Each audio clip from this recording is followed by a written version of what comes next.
Hello everyone, in this episode we are going to reach Janus, or at least that's the plan.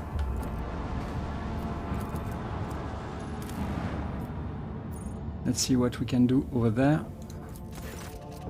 Imperium cartographers and chroniclers know this place well. Long ago, the planet was a prosperous outpost capable of eclipsing even footfall. There used to be a Cyclopean tomb station on its orbit, the final resting place of Cornelius Sotto, one of the discoverers of the Cornus expanse. The tomb gave its name to the entire system. However, about 400 years ago, an unknown cosmic body rammed into the station, causing it to collapse onto the planet. Not only did the catastrophe kill the settlers, it also made the world uninhabitable for centuries. The crater formed by the station's impact can still be observed from orbit. Sotto's tomb became a sepulchre for the entire planet. This sordid place has neither life nor loot, but knowing the nasty tricks that life can pull is a treasure in its own right.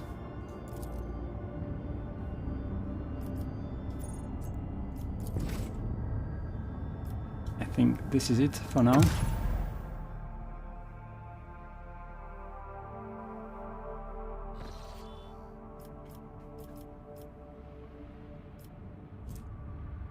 Yeah, I don't know why there is something that is not explored, but I could not see anything else, so let's continue.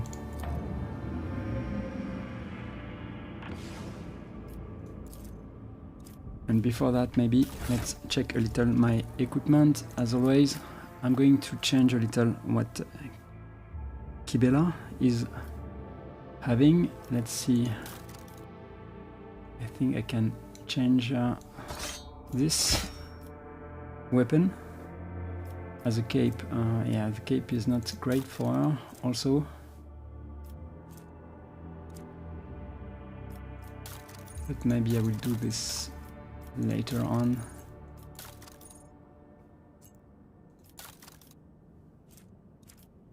Let's see what I can... Touch reduction, this is good for her. This is good for him too. Okay. This is good. Good also. I'm not sure I can do something. Fellowship, maybe I can change with no, not yet. I can't give her something. Let's check Heinrichs. So Heinrichs, I'm going to give you this. I'm going to give you another weapon, not this one, the Veil Render, I think. I'm going to give you also protection from the warp. I'm going to give you this for the Lord Janus. I think I can give you this armor too. Let's see what I have.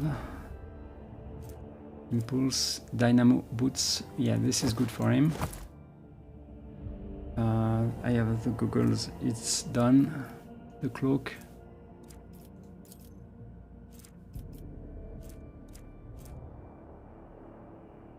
Okay, the Blessed Cape. I don't know. I can give this one to...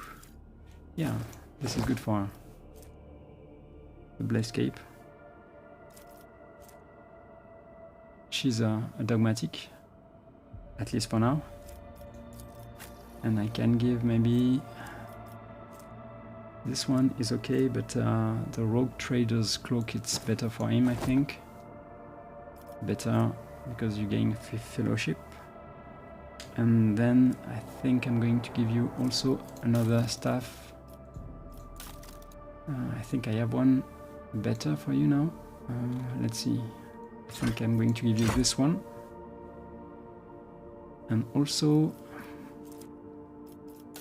I could give you something else like this, a steam. Let's give this to Cassia also. Yeah, I think this is better. Argenta. I think I'm going to give you this.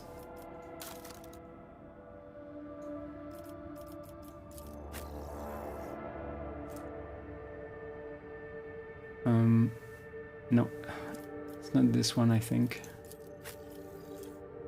Yeah, this is this one I wanted to give you. And instead,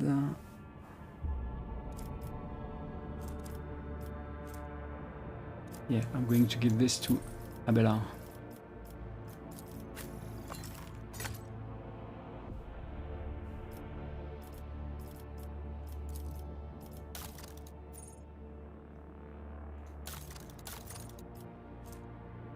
Okay, and this helmet I can give... No, I think it's going to stay here for now. We can go. I think. Let's go.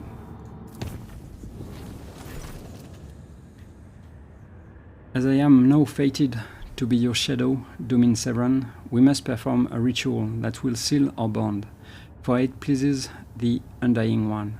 Let us speak on the bridge, and I will take us to a place appropriate for the ritual. What is this ritual? Come, and you will see. I do not wish to speak of the mysteries of the bloodspun web over the Vox. This knowledge is not meant for the ears of the uninitiated. I will be there. Thank you, Domin. I wish to inform you that the sacred rituals addressed to the spirit of the ship have been performed. The tech liturgy and the rite of the machine blessing ended with a data meditation in order to comprehend the nature of the miracle sent down by the Omnisire. Acquisition of sacred knowledge has not been recorded. How the spirit of the void ship was able to call upon the power of the machine god and activate the warp drive remains an unknown. Yet, during my meditative ritual, the Omnisire gave me an equally valuable revelation. The sacred spirit that lives in the bowels of the ship's mechanisms differs from other analogous forms. The spirit holds a unique power that cannot be called anything less than a blessing of the machine god. So, what does this mean? Hypothesis.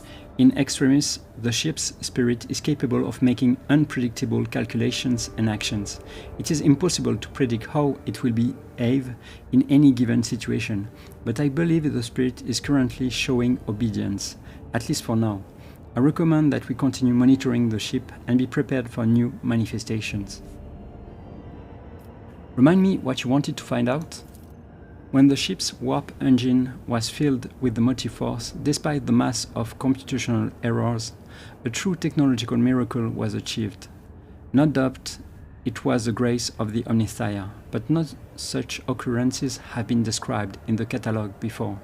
Hoping to gain sacred knowledge of the nature of what happened, I embarked on blessed research and prayer. This report is received. Thank you, Pascal. The Omnisire knows all, comprehends all. The war jump went surprisingly smoothly. None of the deck officers on duty reported any incidents. However, a strange discovery awaited the Lord Captain when he returned to his quarters. The bed was unmade, and the impression of her head was still visible on the pillow. There were no other signs of intrusion. The guards swore under oath that nobody had entered Lord Captain's quarter. Interesting. The hematarium released us from its grip this time. Okay, so I guess I need to talk to Kibela. Let's go back to the bridge.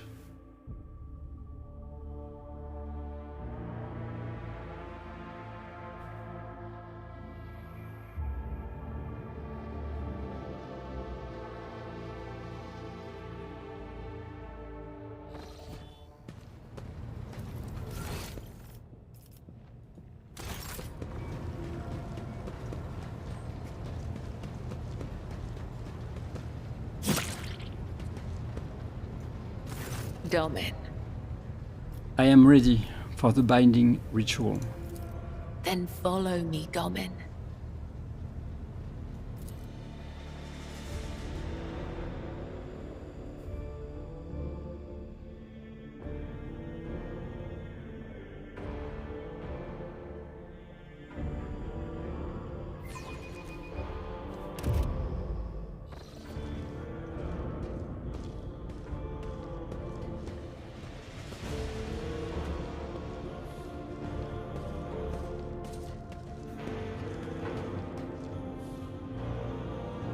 Are you ready to step into the labyrinth, Domin? What exactly are we going to do? This is the ritual of binding. By the Undying One's will, our fates and ours one. But I must still guide you into the maze of my mind. Although it is my predestination alone to walk its corridors in search of answers, your image must become part of the tangle. For I am your shadow, Domin, and your presence will aid me in sensing whatever threats may be looming over you. What is all this on the floor? Instructions, directions, a depiction of the puzzle that can only be solved within one's own consciousness by following its bends and turnings. I do not require these lines to find my way, but for you, they will serve as a guiding thread. I am ready, Kibela. Let us begin.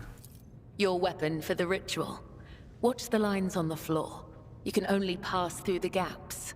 The rest, you need not know. Enter the labyrinth, Domin.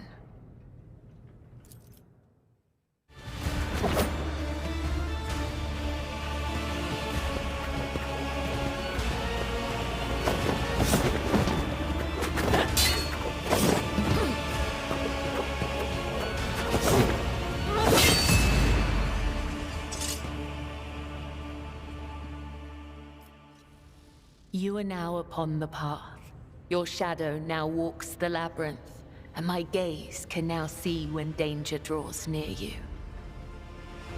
Can you tell me what this really was? Was it the true meaning of this rite? You are not required to understand. You have joined the ritual. That will suffice. I only seek to understand why this matters to you, to understand you. Understand me? Why, Domin? My fate is preordained, and our places assigned. We both must serve the Undying One, as his design foretells. But if such is indeed your wish, my path of service to the Undying Emperor is one of many twists and pitfalls. Every mind is fraught with weakness, and only by honing it tirelessly can one achieve focus and prime one's perception. I envision the tenets of the web as a maze of tangles and dead ends. Each time I go into a trance, be it one of the soul or of battle, I walk this path from beginning to end. And now that you're a part of it, you will be there with me when next I enter the labyrinth. You may deem it strange. You live in a world so far removed from my own that such rituals must seem absurd to you. I am sure I would find your rituals equally mystifying. To an outside observer, what happened here would have looked like an ordinary fight. But your senses grasp something more. They allow you to perceive a fragile bond that has formed between the two of you in the midst of this blade dance. It is as if Kibela's mind has opened up, reached out to yours, and acquainted itself with it. A surprising display of power and direction for someone who possesses no psychic abilities or appears to be unaware of their own gift. My rituals? What do you mean? You are empowered by the will of the Undying One himself. And yet, when I look at your life, I am surprised. You follow a different thread. One that does not seem as strict to your thoughts and deeds. There is so much luster.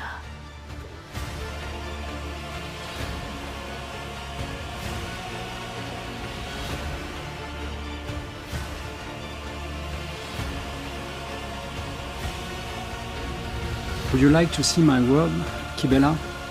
You have allowed me to witness your ritual. It is only fair that I show you one of mine. To partake in one of your ceremonies? Returning the courtesy. That is how you say it up here, isn't it? I will await your invitation. The labyrinth has accepted you.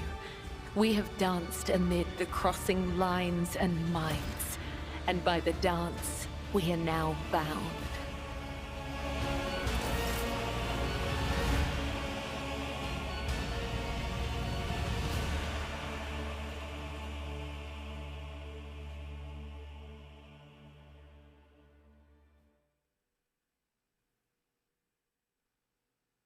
I'm wondering if I need to speak to the main cogitator now.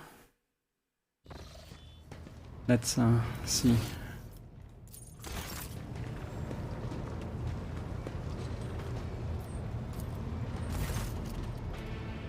I guess not. The sacred mechanism is awake and ready to receive your request, Lord Captain. I guess it will be for later. Let me check the quest very soon. Critical task, what is it? Oh, I don't remember this. One of the ship's fuel lovers is in a poor state. Inspect it and diagnose the problem. Do I really have to do this as a rogue trader? Okay. Let's see the contract. I guess I can complete this one.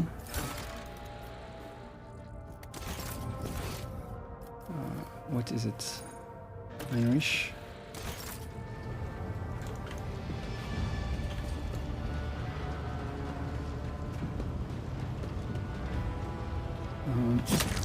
No, it's not. Is it here?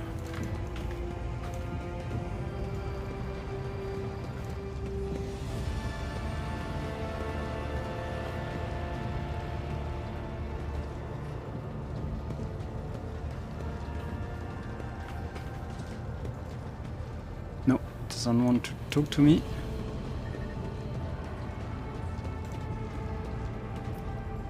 Activate the control panel. Fuel system analysis in progress. Diagnosing, no failures detected, system operational.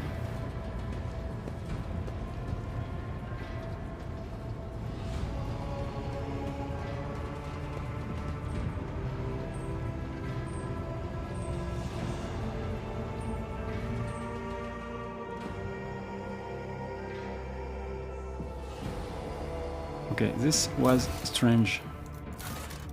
It was the quest, right? No? The ship's Vox system is in need of thorough calibration. Meet with the Vox Master on the bridge to discuss the matter. Okay. Well, I guess we are not going to to Janus. Yeah, the Vox Magister should be over there, right?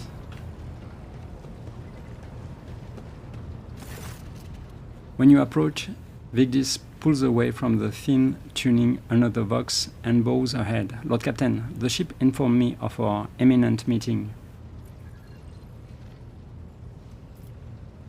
My personal log states that the ship's Vox system is malfunctioning. Can you explain? Lord Captain, the Vox Master is caught off guard by your question. It takes her a moment to find her words. The Vox system is functioning as expected and no communication problems have been reported by any of the crew. Please allow me to check the system's calibration settings in your presence to alleviate any concerns you may have about its performance. The Vogue-master's thin fingers dart between hundreds of wires and cables on the control panel, flipping switches and turning dials. She issues command and methodically checks the lines of communication with the crew on every deck. At last, accompanied by the sound of static, the crackling of the Vox and the flickering of signaling lights, the dance of her hands concludes. All finished, Lord Captain. No issues detected. The system is working as expected. She studies your face as she awaits your response. Thank you for your service, Mistress Tolliman. Lord Captain, she offers an unusually deep bow, likely using it to mask her confusion. I am confused as well. The Forgotten Twins system is of particular interest to the rogue trader. How do I know that? Okay, I guess it will be for later. Maybe let's talk to Cassia while we are here.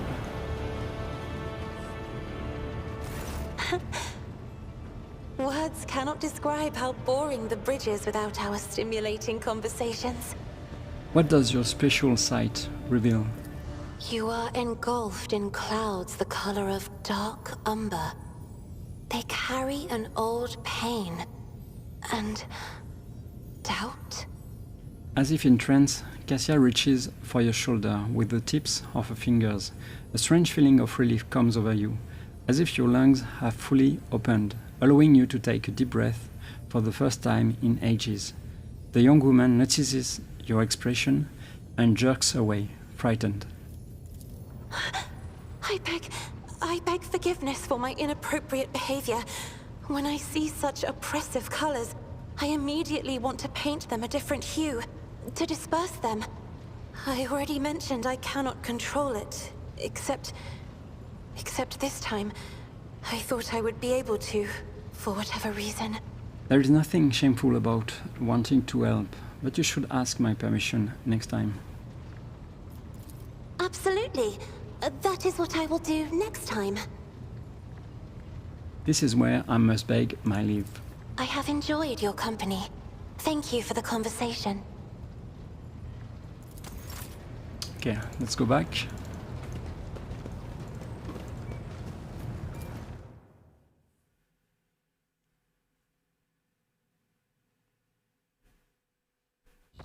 So, new system. Let's see what we can do over there. Aviorus.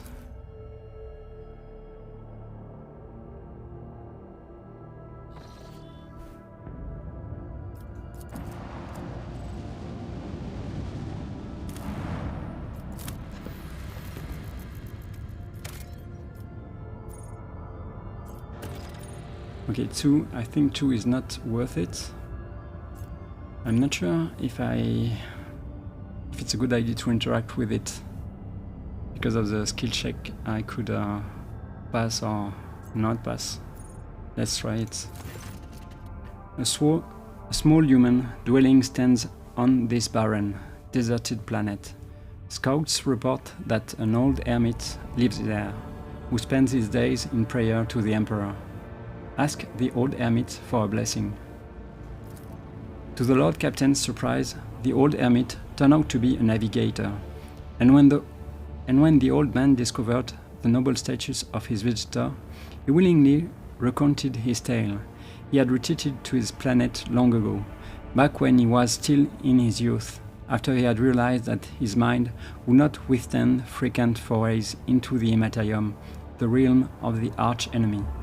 The hermit spoke with pride about how he had worshipped the Emperor each and every moment of his life. But when he mentioned the golden light of the Astronomicon, his voice quivered. When his guests left, he stared after them for a long time, his gaze filled with sadness.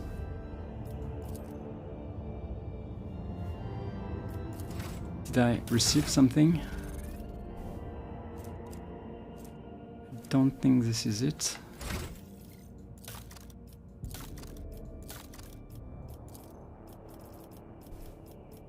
I don't see it. Maybe that's right. Yeah, I think this is it. I'm not sure, but I think this is it. Let's continue.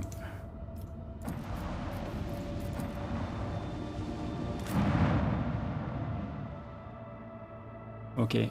No, I'm not going to do that now. Otherwise, I won't be able to reach Janus. That's the plan.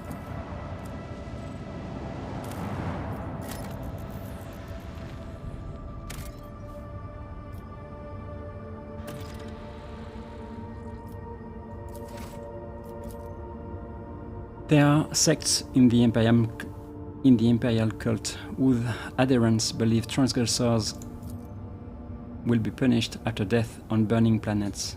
This world could serve as one such purgatory.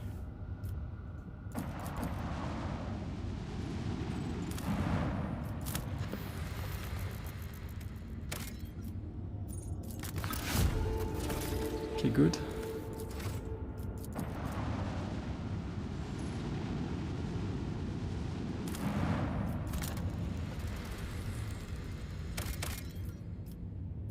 Provision, do I need this?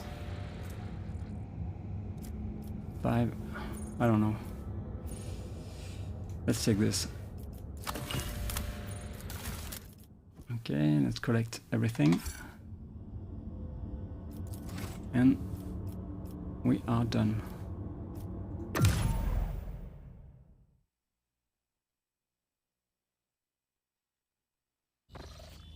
So let me see what I will have on display over there. Okay, you have to remember I will have to go back, chart new routes. Okay, so Janus is over there. Let's make the route a little safer and let's go. Permission to report, Lord Captain. I keep receiving messages about strange behaviors in certain ship systems. All decks report the uncontrollable opening and closing of doors, gates, and airlocks. They behave erratically and do not obey the operator's commands. Regrettably, this has led to casualties among the crew. The tech priests have explained that these phenomena are being caused by the machine spirits' irascibility and have spent hours chanting litanies to soothe their anger. Unfortunately, many crew members were badly injured before the prayers could stabilize the systems. When the Lord Captain arrived on the bridge during the warp jump, he found the on-duty officers in a state of utter confusion.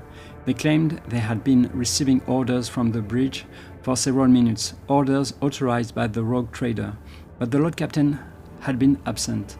Curiously, the orders had been signed by the late Theodora von Valancius.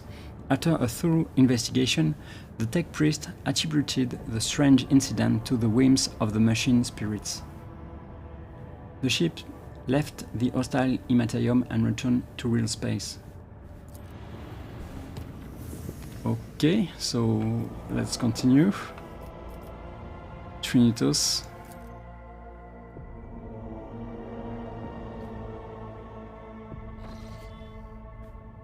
Okay.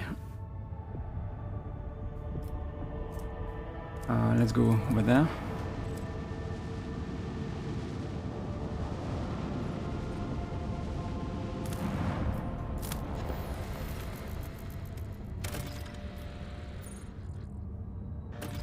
Okay, let's take this.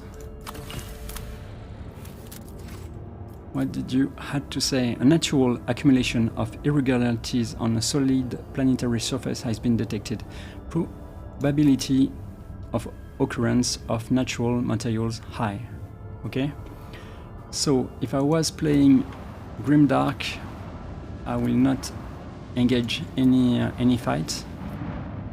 But I'm not, so maybe I will try to do it. Let's try to reach this planet without engaging first. You can do it, good.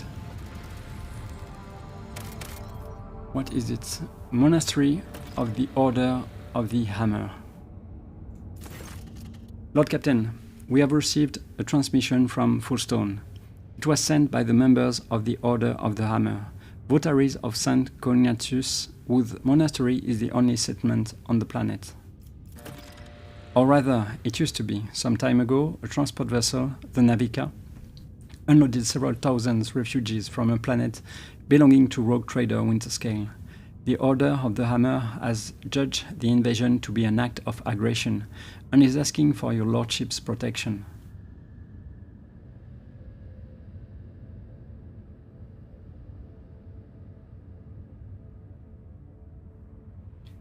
We will not abandon people of faith in distress.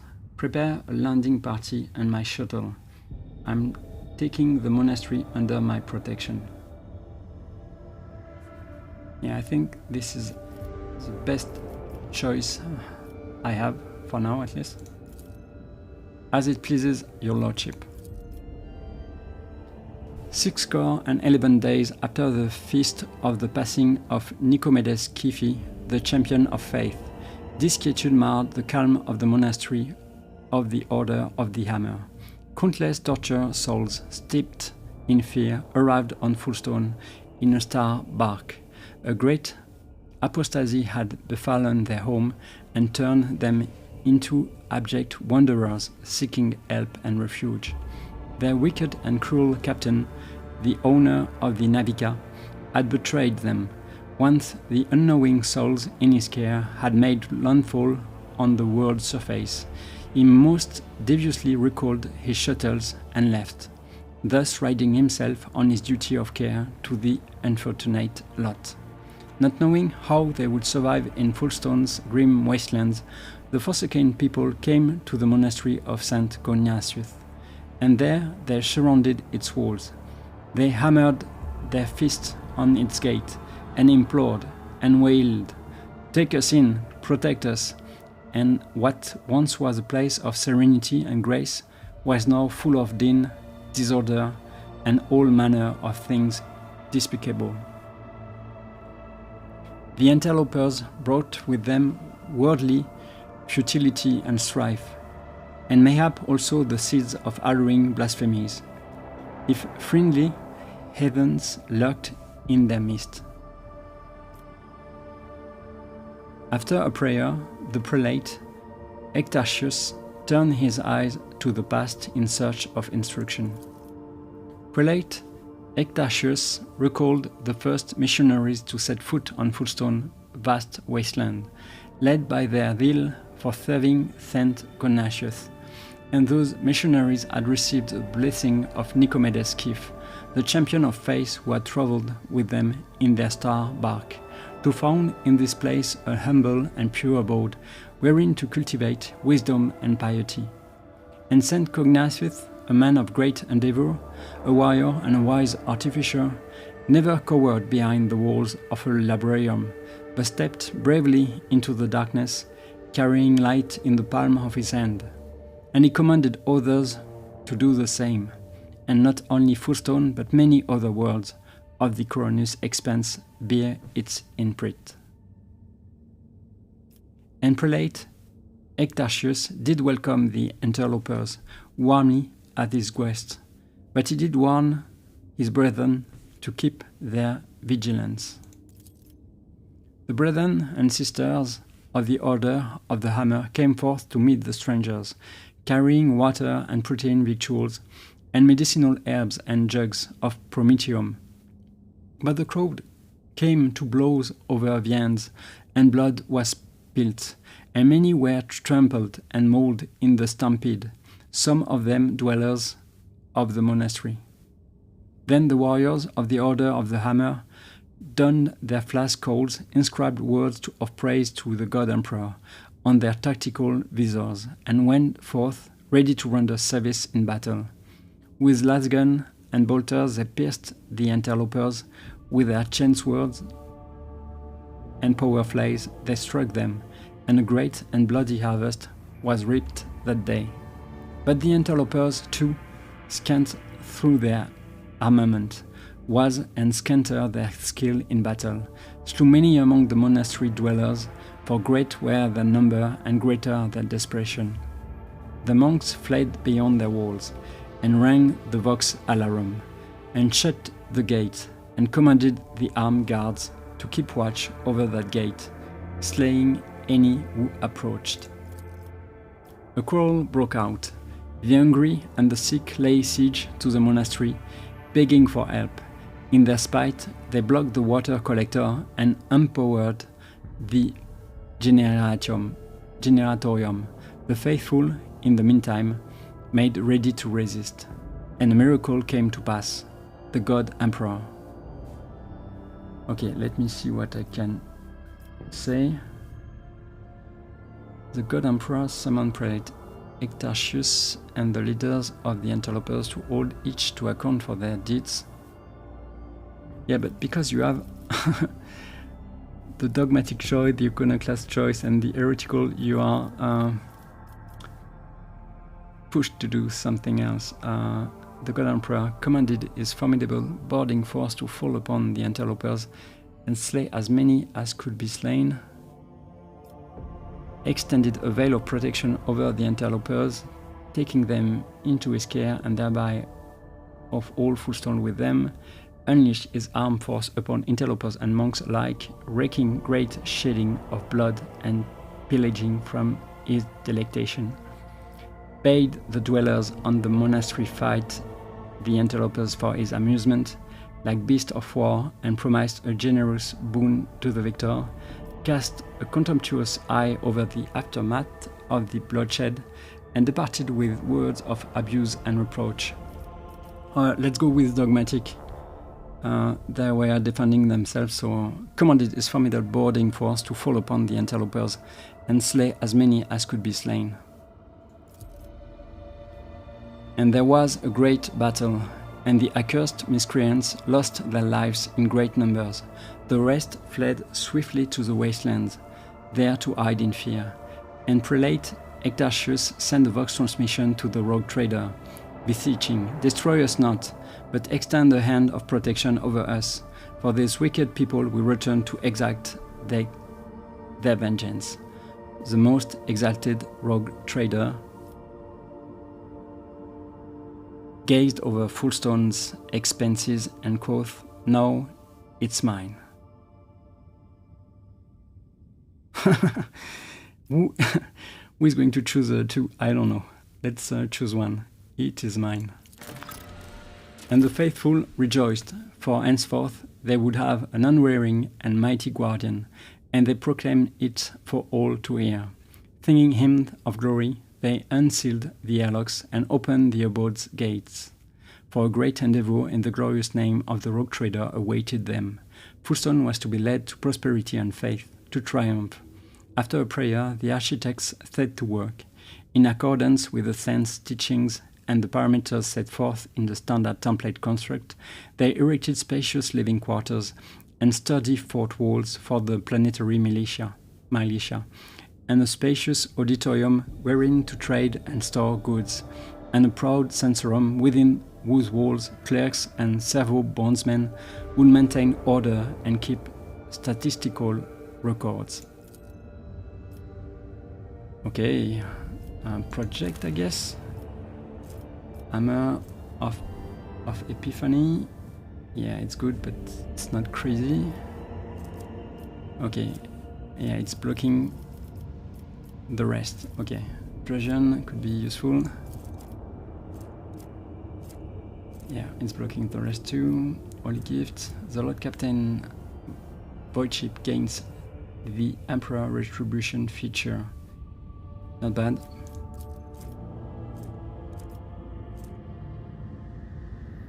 Yeah, I think this is better, even if I am not a fan of the Imperium. It could benefit my allies.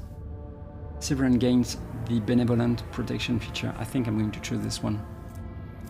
And profit factor and complacency is good too. Let's go with this.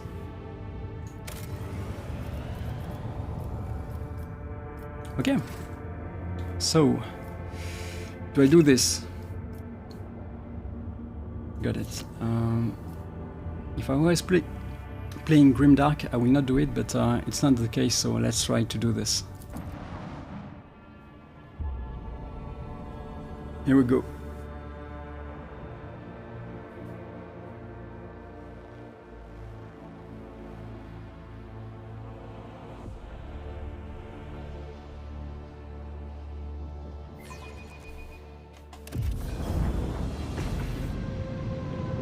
Okay, Eldari. There's 2 of them. Where am I? Okay. Okay, so I'm really hoping that they will not be able to fire during the first turn, otherwise I'm dead. Okay. Field, okay, yeah. Creates holo projection that disrupt the targeting systems of enemy ships. Each attack made by an enemy has an equal chance of targeting either the real ship or one of its projection. Each time a projection is hit, the holofield loses 1 charge. Okay, let's try to do this.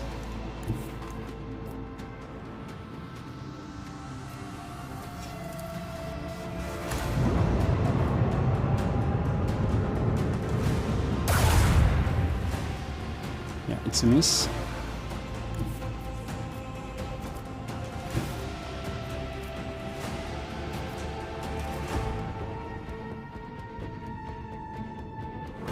Let's go this way first.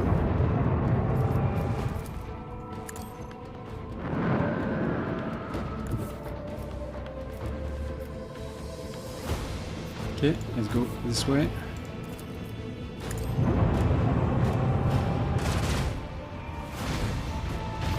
It's a miss. But yeah.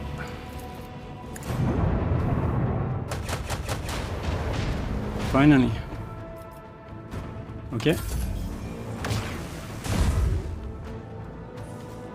Didn't miss anything. Okay, this is not bad.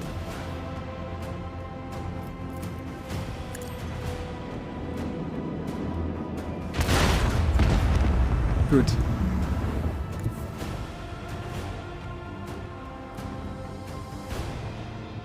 So I can escape or I can go after them. I think I'm going to do this.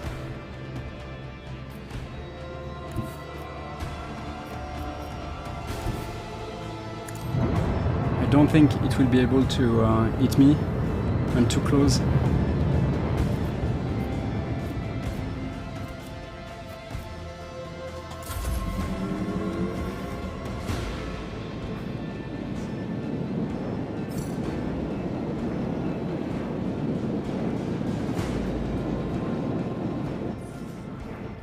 Okay, this is not bad.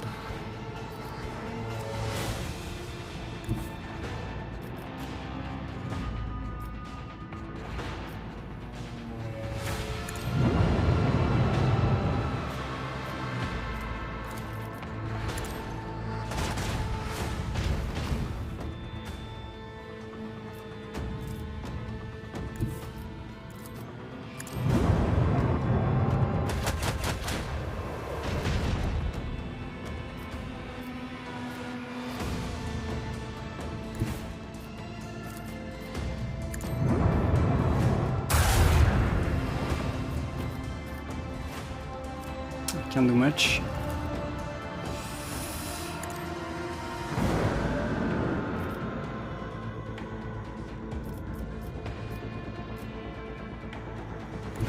Can I do this?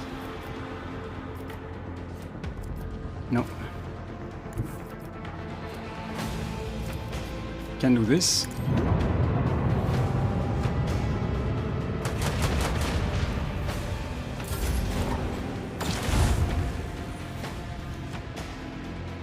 Okay, so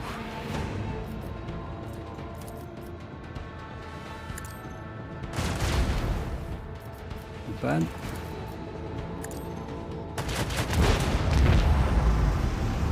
Blessed are the faithful. Nice one.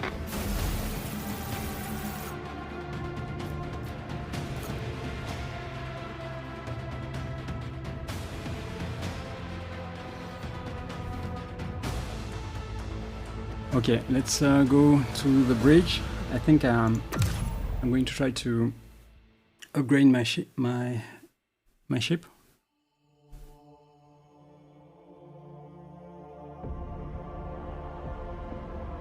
My frigate. Okay.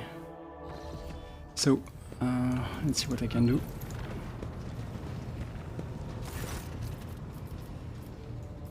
Okay, Imperial Navy. Should be able to do something, right?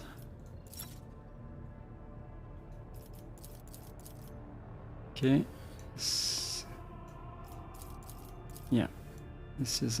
Maybe I should have done this before.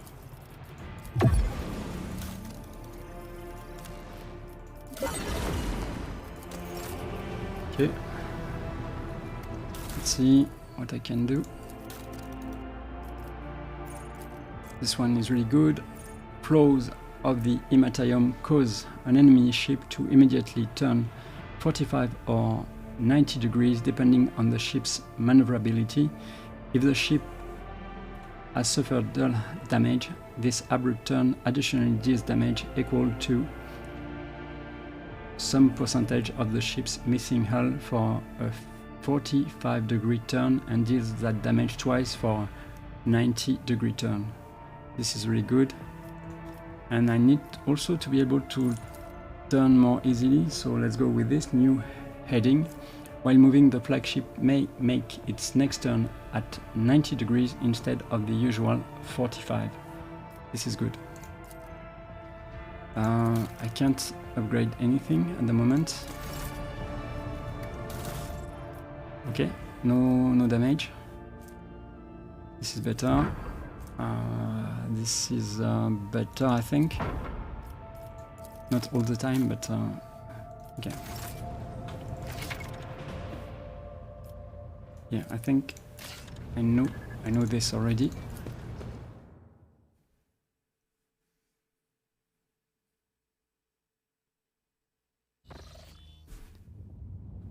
So again, I think this is a very bad idea to do this now, but I think I'm going to try at least one more.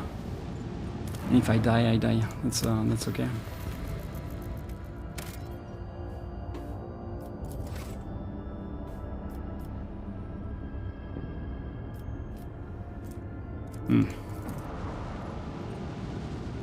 There is, you can see 3 ships, so maybe it's going to be more, this one is going to be more difficult.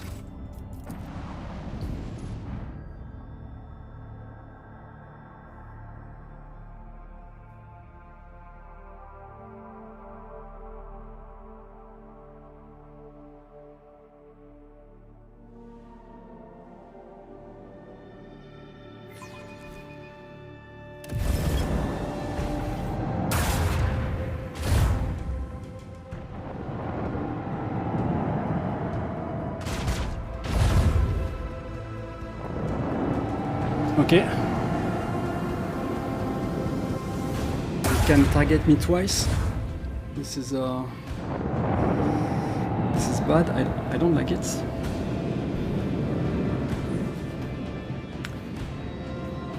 Okay, so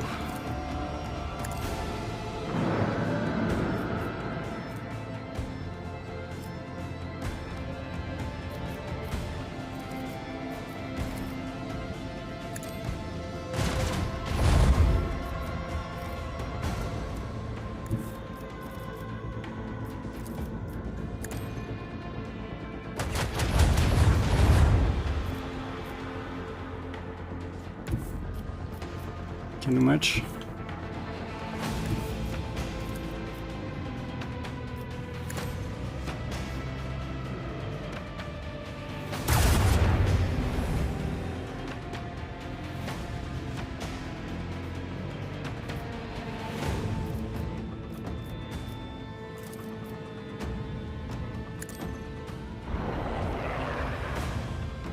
Not crazy, but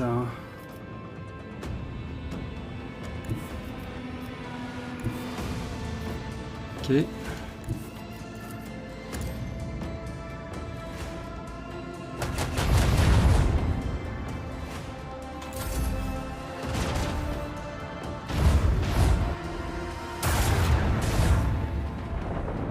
Oof.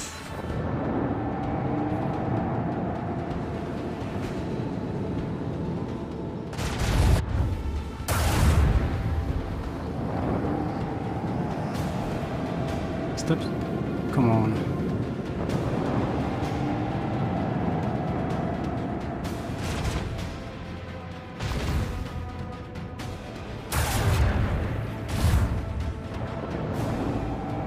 Okay.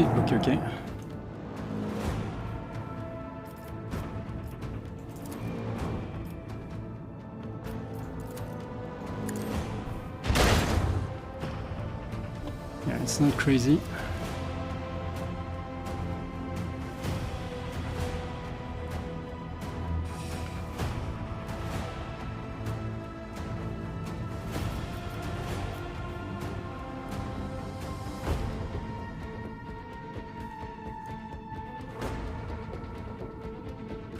I think I'm dead.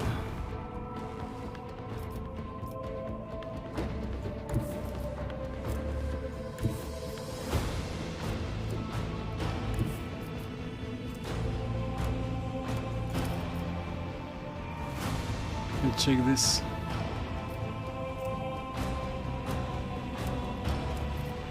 Yeah. This is bad.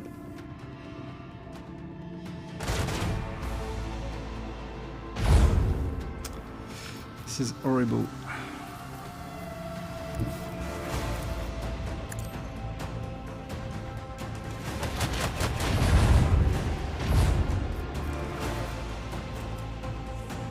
I'm dead. No time to die here. Right darkness reached us.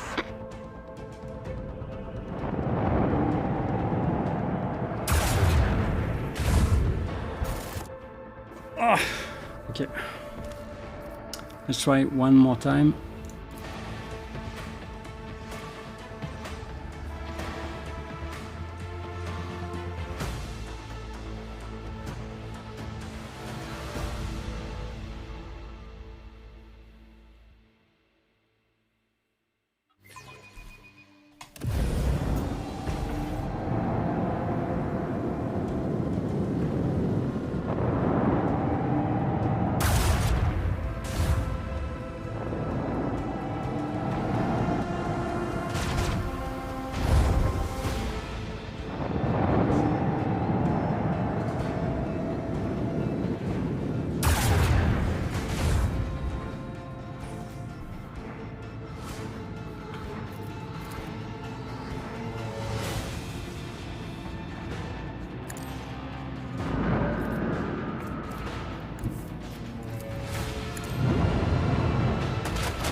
Yeah, my damage is not crazy.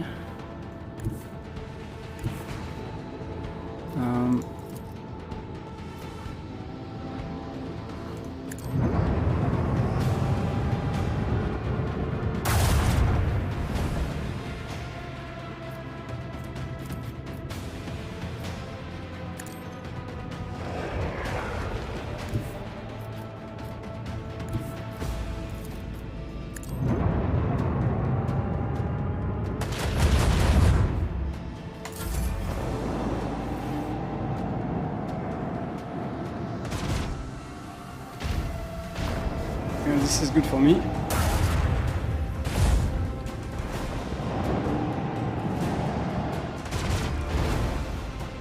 Come on.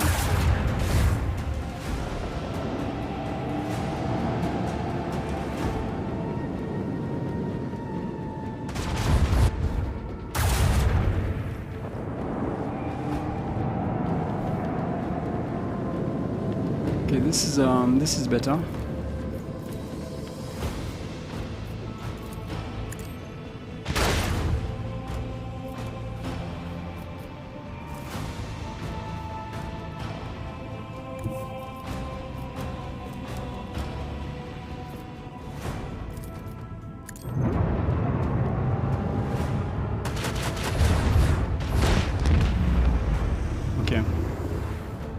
This is a little better for me.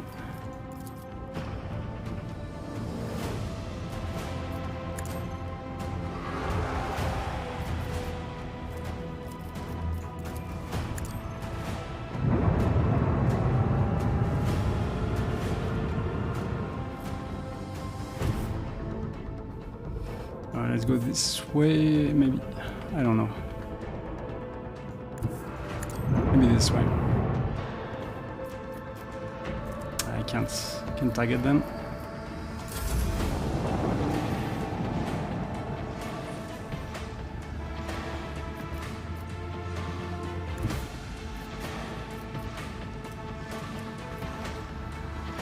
Okay.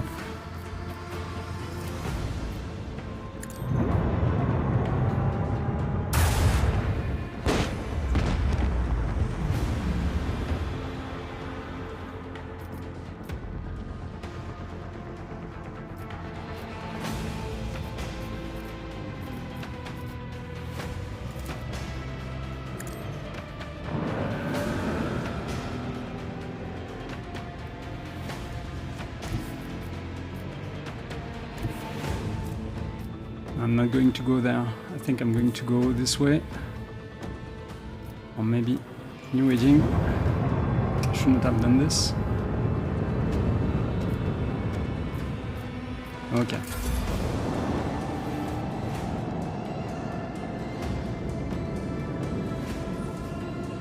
Nice one.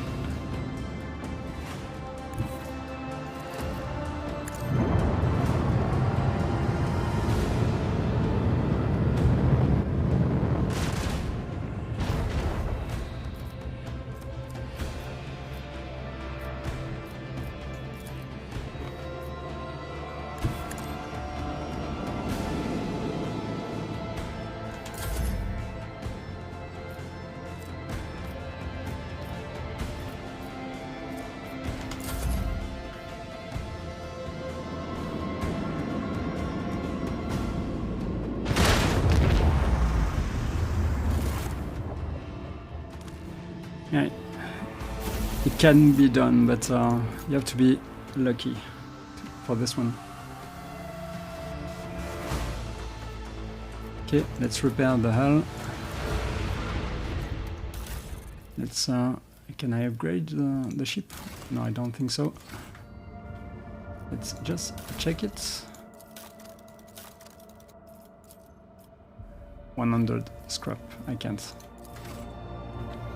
Okay, I think I have done everything I could over there. Let's go back to the map.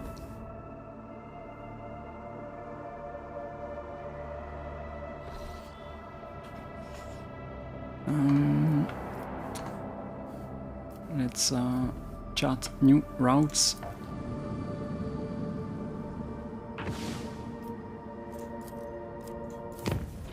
Omicron. Lord Captain, I hasten to report the disturbing news brought to me by the machine spirits on the ship. The matter is extremely delicate and concerns Lady Cassia. You see, since her first day aboard, her presence has been a disturbance to the crew's way of life. If you will allow, I have prepared a detailed report. Deliver your report. The first incident occurred immediately after our departure from Urak 5. The Lady Navigator chastised one of the ship's runners, after which he went to his living quarters, killed his family, and then shot himself. This is disturbing. The second incident was noted while traversing the warp.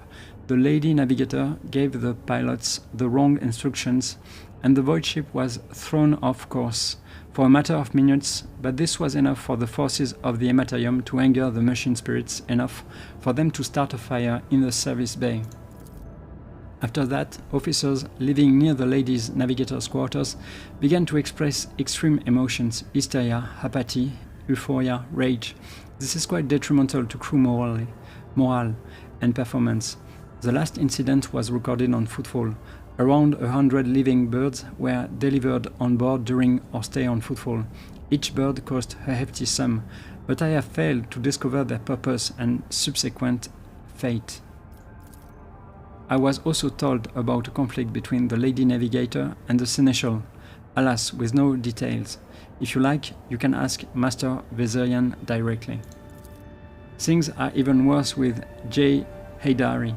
I intercepted a voxcast in which she promised she would, and I quote, end that Kashka if she ever saw her again. If I may, Lord Captain, the Lady Navigator's state of mind worries me. She is contain and does not mesh with the crew at all, which is why everyone avoids her. Even senior officers can be superstitious. I fear that only you are in a position to talk to her on an equal footing and improve the situation for the sake of the crew's safety and that for Lady Cassia herself. The clan servicing the cooling system have reported an incident of sorcery. The shadows in the cabins and corridors are coming to life. The voidsmen say they see strange, writhing things lurk in nooks and crannies at the edge of their vision.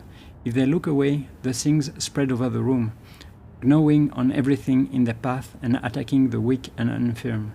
The strange creatures cannot be caught. It is almost as if they sense they are being watched and think into the many cracks between the machines and bulkheads. Willpower, order that the monsters be banished with faith and prayer. The Ecclesiarchy mission on board the Void ship held sermons in every corner of the haunted chamber. The many-voiced chants and holy ritual manifested their power, and the demons skulking in the cracks vanished without a trace. The crew was cheered and they prayed the god Emperor for his protection. Okay, I think I need to check Cassia now.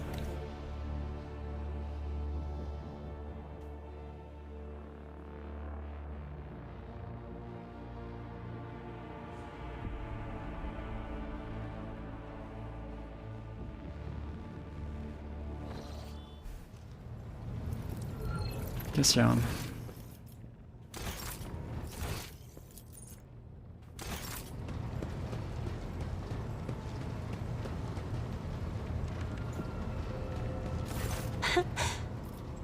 Words cannot describe how boring the bridge is without our stimulating conversations. I have heard rumors that you are not getting along well with the crew. Panic flashes in her high, ruby red eyes, and your heart starts beating a little faster while your hands go cold. Not here. I'm begging you. Aren't noblemen supposed to discuss such things away from the servants? Let us go to my study. No one will disturb us there. Then lead the way, and I will answer all of your questions.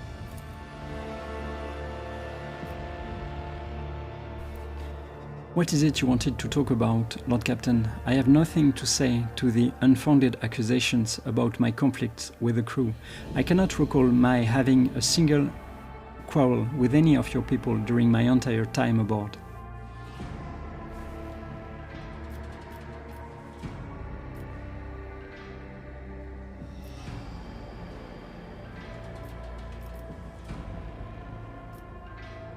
The messenger you rebuked butchered his own family and then killed himself. I haven't rebuked a single errand boy on this ship. Cassia ponders this for a moment. Ah, I think I remember. A kind young man with a shy smile and skillful fingers, with too much rotten ochre on his shoulders. I grew tired of the disgusting color and advised him to lighten his burden by casting the weight off his shoulders. It did not come the next day, or ever again. During the warp voyage, you gave the wrong orders, which led to the vessel shifting off course and the service bay being destroyed.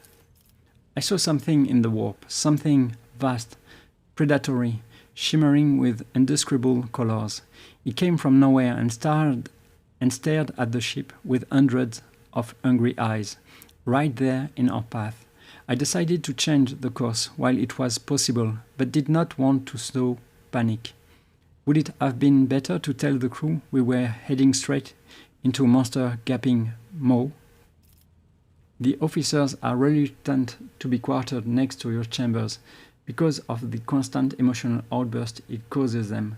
Some even maim themselves and others. I already told you I cannot control my abilities. What else do you want from me? Will I be assigned a Pyra chaperone? Or will you put me in suppressing shackles? Would you mind telling me why you needed 100 species of bird and what you used them for? Admittedly, I am at loss myself. The day we arrived on Footfall, I sent a request to the ship's quartermaster and asked him to get me a songbird, but he never asked for clarification, and shortly before we left, I had a countless number of cages delivered to me, all wrapped in bright red panic with flickering tints of fear. There was a bird in every one. I was so excited, I thought I would have 100 friends instead of just one. They were squeaking so piteously, I let the poor things out. I even fed them my breakfast and dinner, but the stupid birds would not stop chittering, even after bedtime. They were dashing around the room, smacking me in the face with their wings, and defecating. I became angry as suddenly they started picking at each other's eye and attacking me. Then I became afraid, and they fell over dead. I do not think I want to keep pets anymore. I think I have heard enough. Will you share your thoughts with me?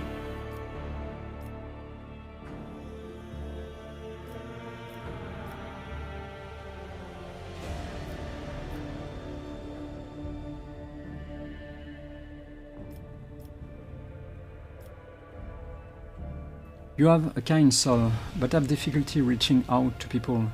I could teach you the art of communication if you like. I'm not sure he is the best at it, but I don't think I can say something else. Let me check again. No, I'm not going to say she is a monster and that she has done terrible thing, and not this one. Let's go with the kind soul response. That would be wonderful. My education on Nurak was cut short, but I had realized by then that the wisdom of books is a poor substitute for the wisdom of experience. Very well. Since we are done with this misunderstanding, I would like to change the subject. It would only be fair for me to ask you a few questions now, wouldn't it? Cassia hesitates and continues in a less confident tone. Do not mistake me. I am not going to accuse you of anything. It's just that you are the most worthy interlocutor on the entire ship, and you are always so busy. What would you like to ask? I read a treatise by Pacius Dinobius very recently, who claimed that subjects would never believe their new ruler was better than the old one unless the old one had been a tyrant. No matter the circumstances, the low-born rabble become deluded about their prospects and rebel in favor of their base desires. What do you make of that? Okay, persuasion, we are going to forget this. Let's see.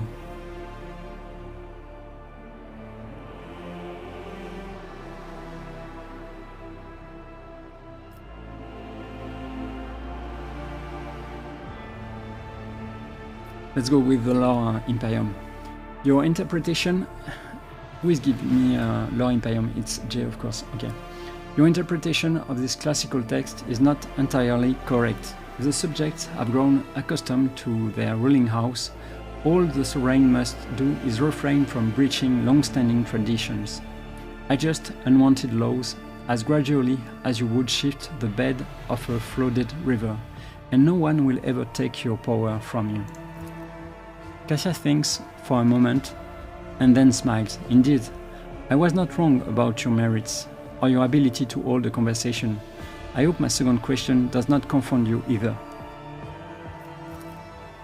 According to the 20 tomes penned by the preacher Istaphan the Forgotten, mercy and cruelty go through the world hand in hand, but people flock only to one pan of the scales. Do you rather inspire fear in your followers, or be magnanimous and choose awe? Well, I'm going to choose what I can. Persuasion, yeah, I can forget about this one. Same. Crazy. Minus 80 as a difficult modifier. Okay. Let's go with fellowship, I guess. One must be a tyrant, a friend, and a jester to one's subjects. What matters is that to clearly discern which role is required at a given moment. You are saying strange things. I do not understand how you can even register stuff and nonsense. You may not think alike. We may not think alike, but I do not always understand your motives, and yet, may I be candid with you? Please, do continue. I must confess that sometimes I can hardly bear the burden the house has placed upon me. I feel I am not doing my best. Tell me how you, heir to a protectorate, can bear the responsibility for billions of lives, day after day, and not stoop under all the weight.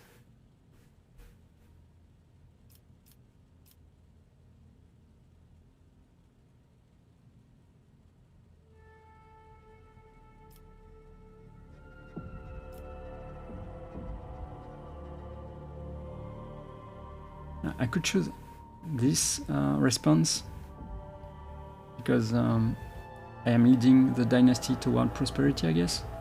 My prosperity. Now let's go with this. It is my duty whether I like it or not.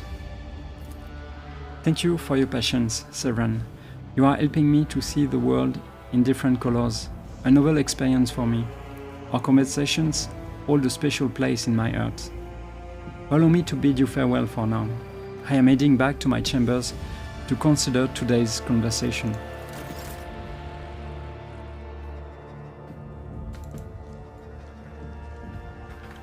No, not here. Let's go with that.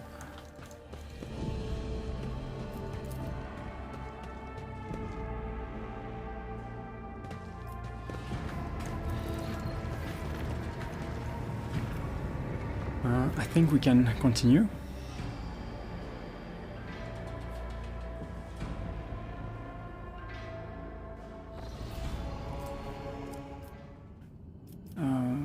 I did not check this one, right? No, I did not. Omicron.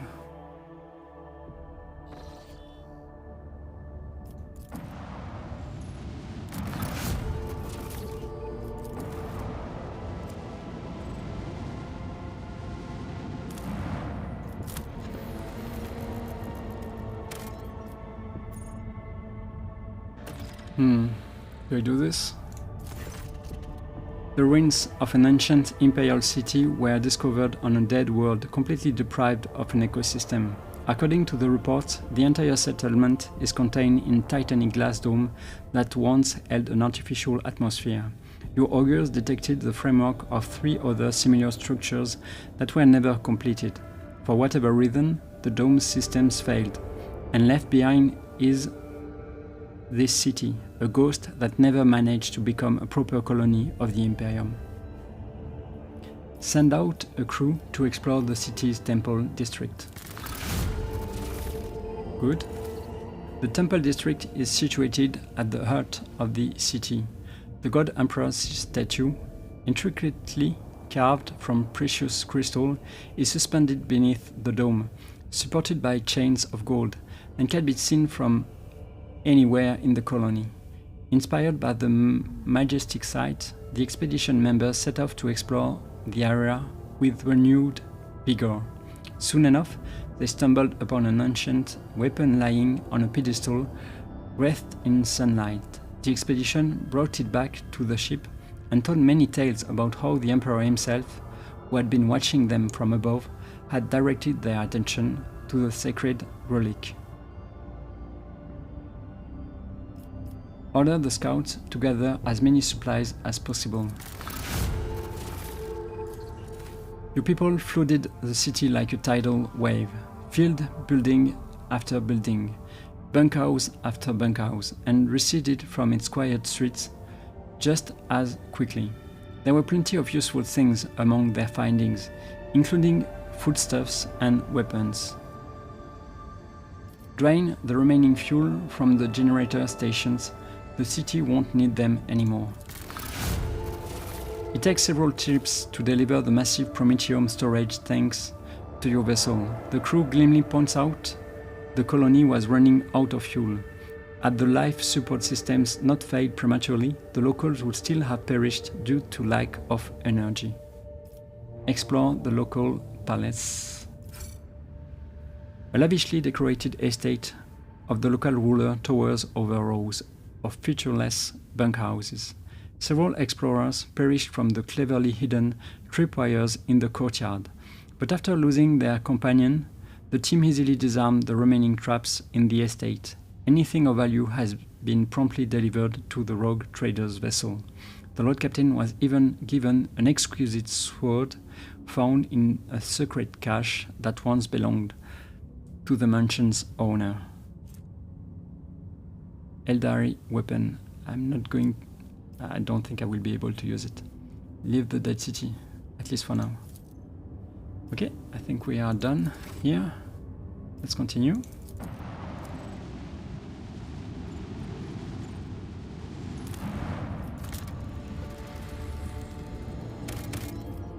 Two, it's too little, I think.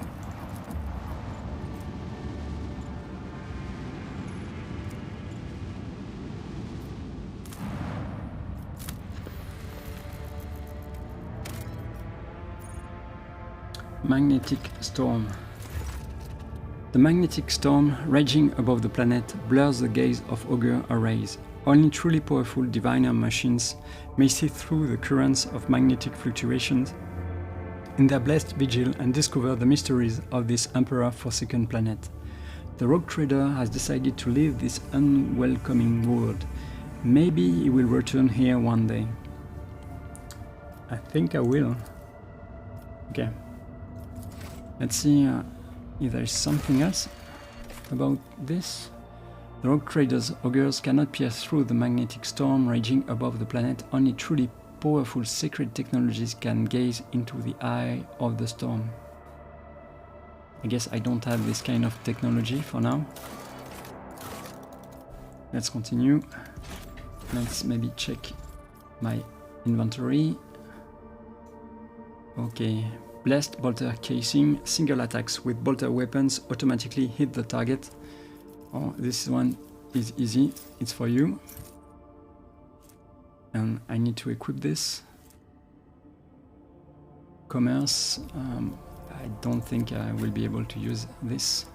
No, it's not worth it. Okay. So this one, let's go with this. Yeah. 21. Okay, good. Add to cargo. Can add to cargo too.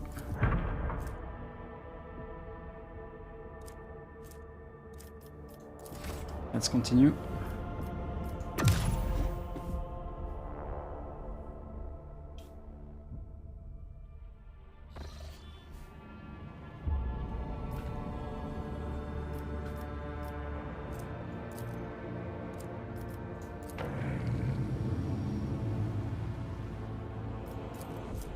Let's go. Lord Captain, permission to address you with a request. Our head chirurgeon is sabotaging the ship's operation. He has quarantined several Voidsman crews on account of a piddling sickness.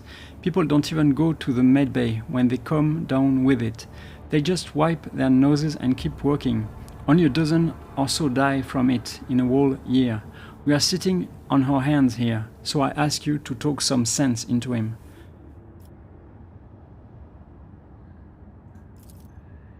Your vox clicks, and you hear a dry, nonchalant response. Greetings, your lordship. My name is Letar Foyus. I am the chirurgeon majoris of this vessel. As your chief medicae specialist, I assure you that the quarantine is well warranted. The piddling sickness has claimed the lives of a number of meritorious officers in the past. This time I intend to get the epidemic under control, study the disease thoroughly, and develop a proper cure. I hope you will agree that a single period of downtime is a small price to pay for the number of lives that will be saved and the increase in the crew's performance during other such outbreaks in the future. not to mention the fact that we won't have to waste stimulants due to the afflicted using them as a crutch to offset their limited work capacity. How do you intend to study this disease?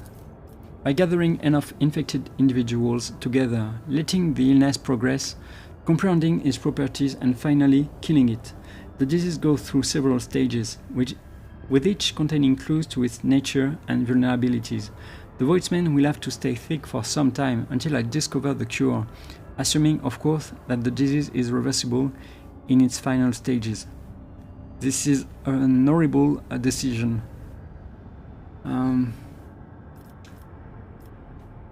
Let's see. No, I'm not going to choose this one. I don't know the consequences, so let's go with a smart one. And the smart one is dogmatic for this time. The Voidsmen are to be treated and put back to work. If you want test subjects, tell the Master at Arms to provide you with the required number of convicts and other riffraff. Yeah, let's go with this. This may limit the potential of the study, but this approach is also acceptable. I will make up for the lack of material with my expertise. Thank you for taking your crew's health into consideration. Should you require my services, you may find me on the bridge, your lordship.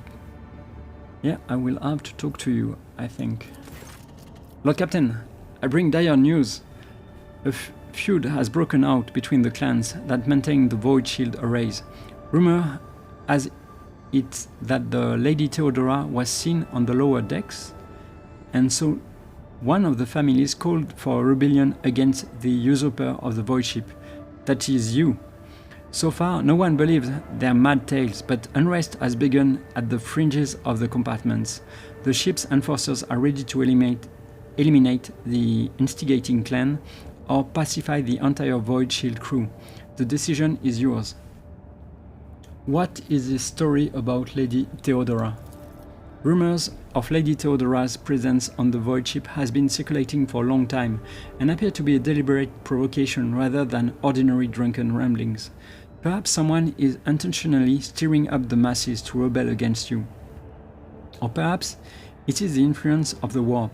Enforcers are already investigating, but right now we need to stop the conflict from escalating any further. As long as the unrest continues, the Void Ship's shields will not be operating at full capacity.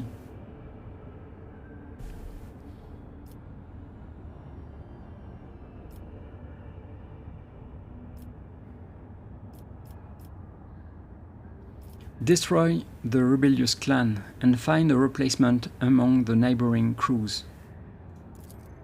I will see to it, Lord Captain. System Speculo.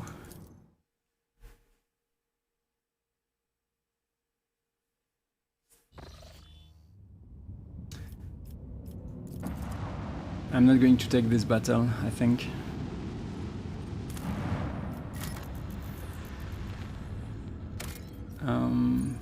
Augur's Anomaly. I will come back later on. 3 Xenotech, I think it's not worth it.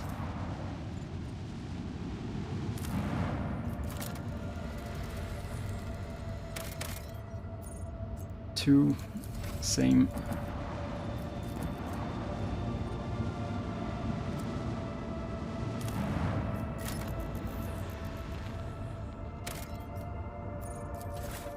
Okay, let's go.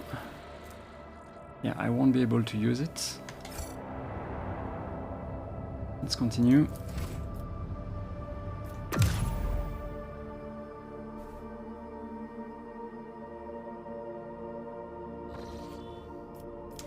So, let's chart new routes. Oh, I have to, okay. Let's go. Lord Captain, we have an emergency. Again, we have received word that there has been a sighting on the lower decks. The Voxmaster's voice breaks. A sighting of Lady Theodora. The messages we have received are incomplete and vague, little more than yelling and historical claims. There are reports of casualties and unrest. The compartment in question has already been sealed off, but I thought you might want to look into what is going on for yourself. The situation is delicate, and what is especially disturbing, there are mentions of Idira class being present at the scene. What is Idira doing there? Idira broke her micro bead, so I wasn't able to find out anything from her. But Lord Captain, Idira is a psyker, and we are in the warp. You are the only one who could risk setting foot in that compartment. And if you do not, we will never see Idira again. I beg you, Lord Captain, do not ignore this matter. Despite the carefully maintained distance, Vigdis' voice trembles with fear. I will deal with it personally. I need the exact location. Right away, Lord Captain. Okay, this is a good team. This is a good team.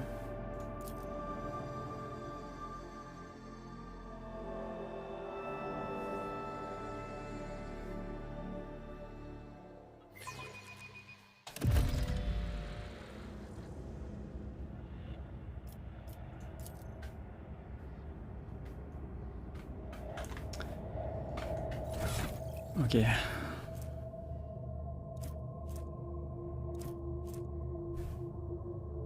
Maybe I should change the sword I'm using, but I think I'm going to keep this one for the armor penetration and reduction. And even if it's risky, I'm going to choose this one. I could use which one is it? I think I could use this one to be extra careful, but we'll see what's going to happen. A job for me. Oh, she's even better than Pascal now at skill checks. That's crazy. The cogitators regularly display reports on the screens, endless chains of symbols, many of which only high-ranking tech priests can likely understand. The world... These rumors about Lord Captain Theodora, surely you do not believe them? Abelard. Of course not. I saw firsthand how... Wait, who's that there? Exactly. Well, let's see.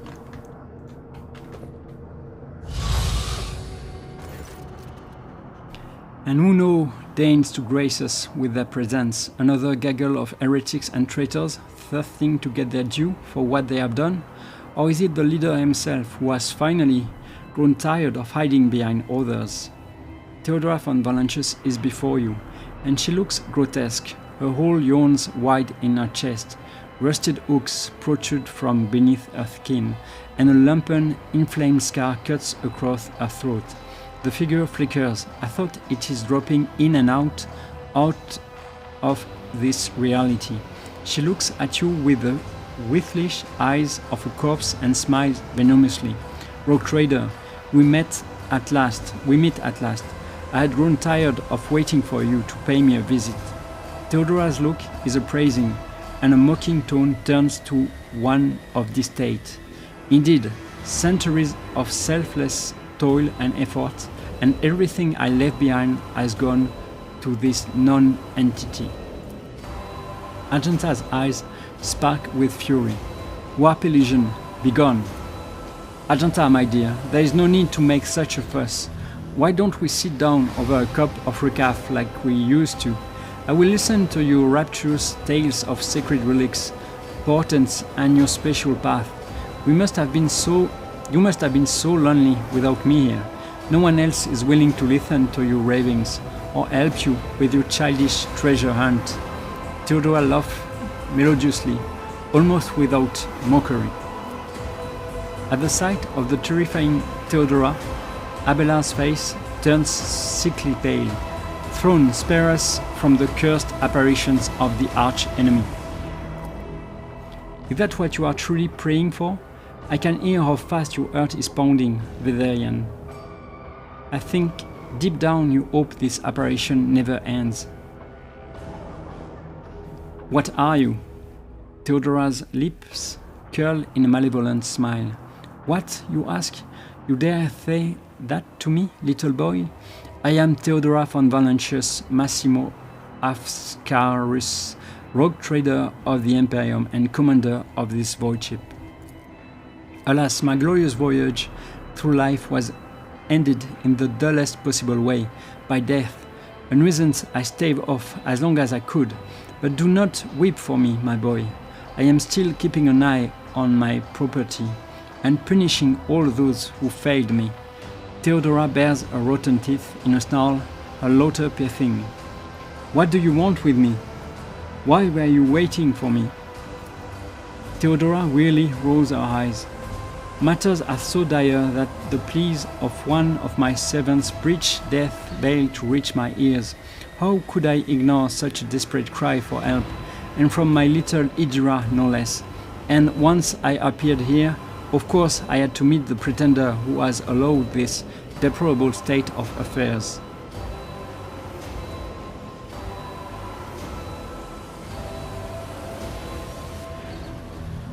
Where is Idira? What have you done with her? Me? What I have done with Idira? Theodora laughed mockingly. Alas, all I did was turn that little mutt from the fringes into a true servant of the Imperium. I gave her toys, I cleaned up after her antics, I provided her with everything she could ever dream of. Oh, I had great plans for poor little Idira.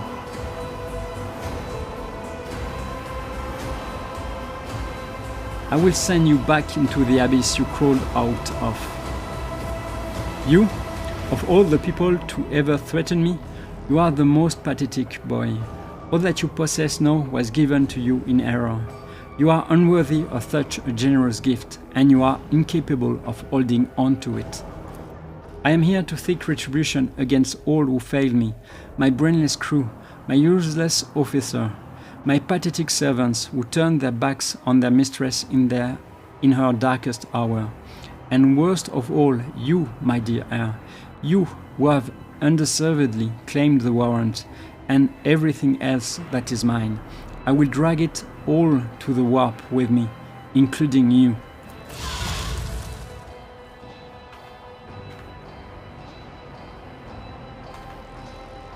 I tread a path Awareness? unexplored. I didn't? You did. The lines on the screen look fuzzy, as though the Cogitator's readout system or data storage has been damaged. The people's remains have been hideously mutilated. The flesh seems to have melted at the edges and is thickly coated in stinking mucus. I don't know. Let's go... Yeah, let's go there. Powers unseen Worker. uncover my path. Okay. Yeah, this is going to be a fight for sure. Where is she? I clearly remember her being around here somewhere.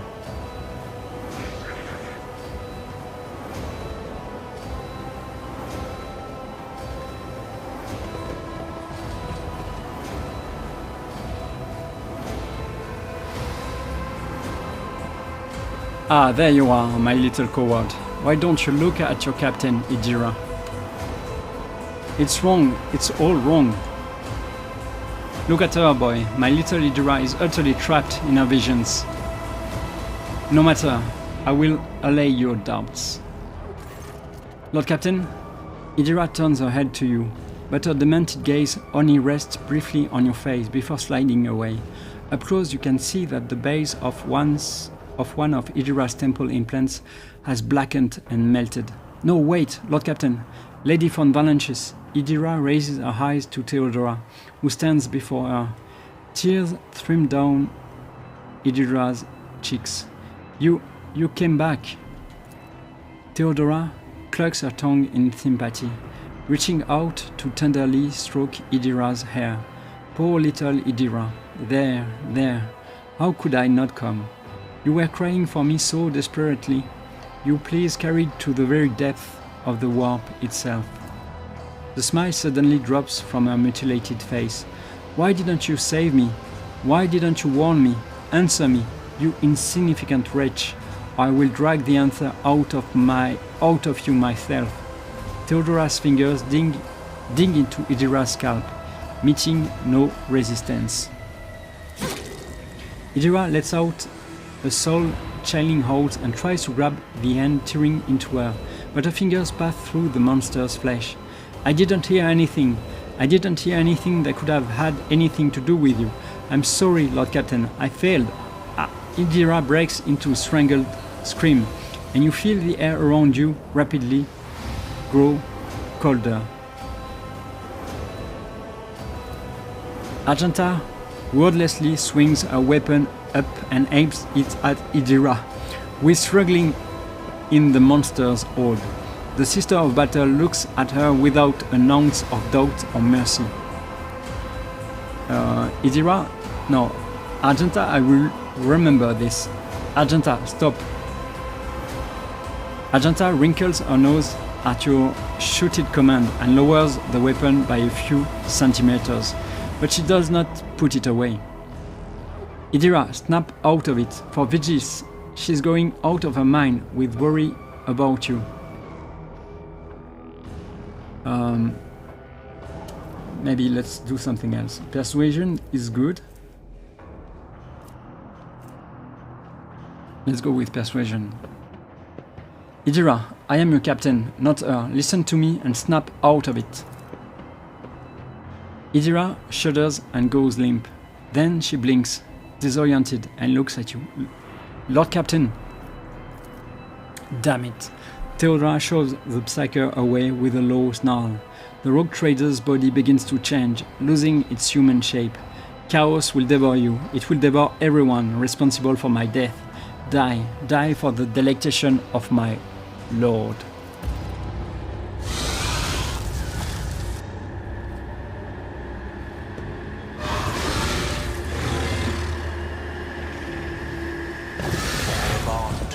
But I will triumph. Give me strength. Okay, I don't like this. Cassia. Do I control Idira? No, I don't think so.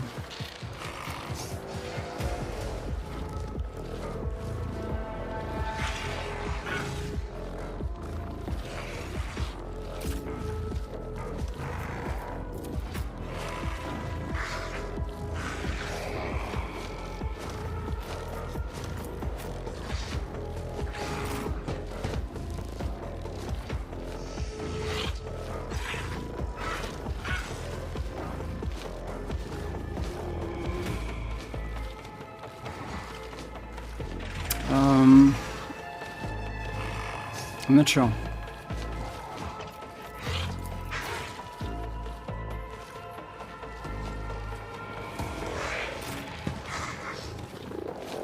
I'm hoping I will be able to target Abelard. If not, I'm screwed. Let's go with this. Pascal. Pascal, you go there. Severin.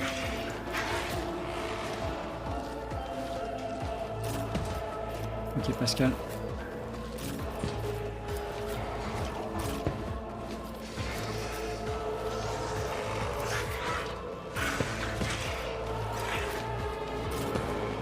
Jay.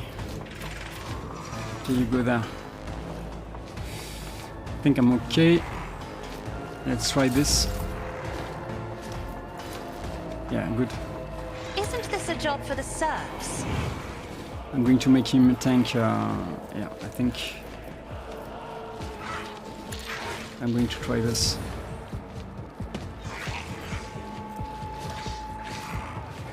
Okay, the grand strategist. Choose one of the combat tactics area for one round. All allies in the target gains cover efficiency and reroll for failed characteristic test. Okay. This is good. Let's go with cover, dodge, over penetration, critical hit chance. I'm going to go with this. Me? If you insist, Lord Captain. Let's go with that. I'm not accustomed to being ordered around. Isn't this a job for the serfs? Okay.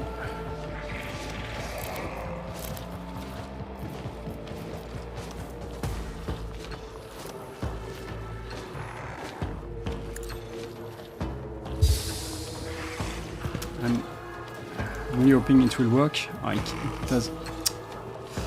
That's too bad. No, it can work. I'm sorry. At your beck and call. Okay. Victory is imminent.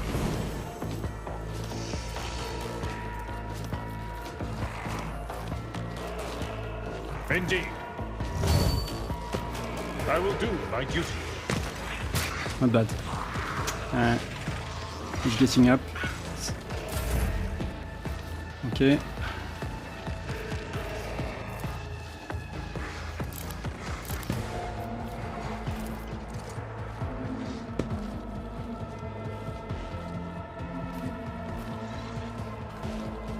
Me? If you insist, Lord Captain. That's not bad.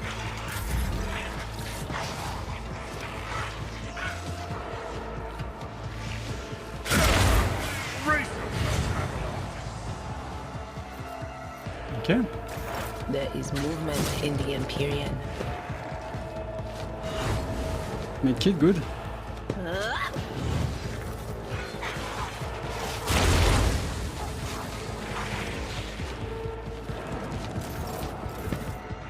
This way! Try to die with grace, at least.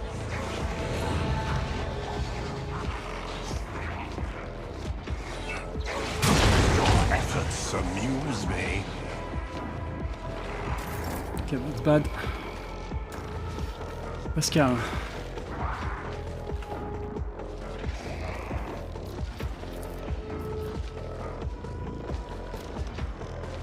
My vow is to serve.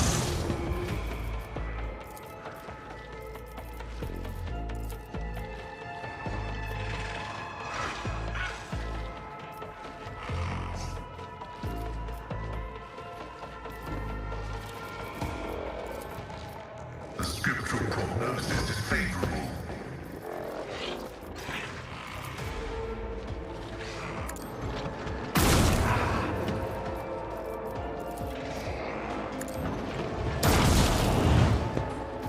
Okay, not bad.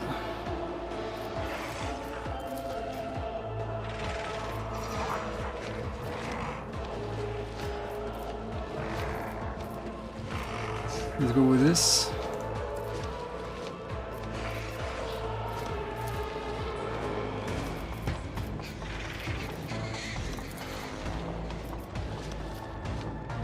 Request approved. Too bad.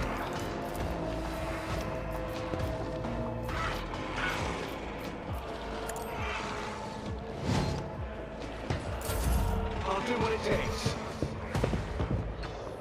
As duty demands. Argenta.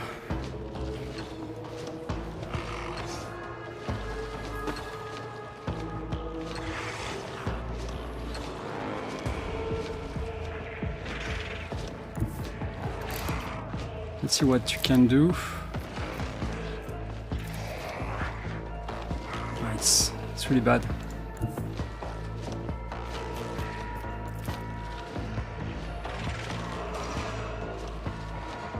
Why is it so bad? I'm going to do this anyway.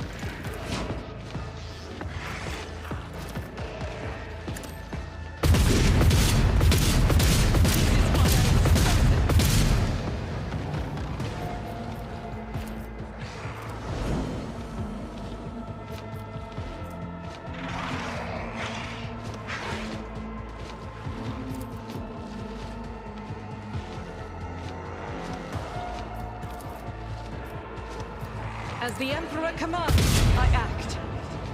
Okay, this is not too bad. Quick, quick! What a rush! I can't stand it!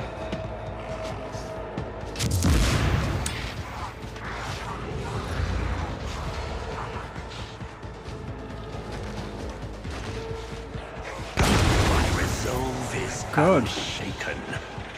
Okay. Such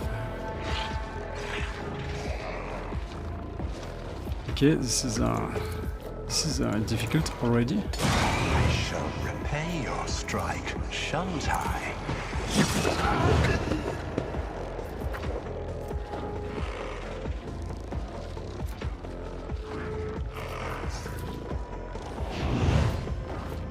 Ruin beckons, my blood-soaked tribute.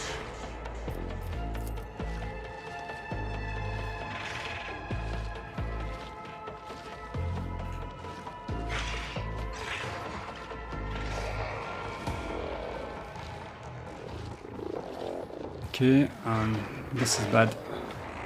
This is really bad.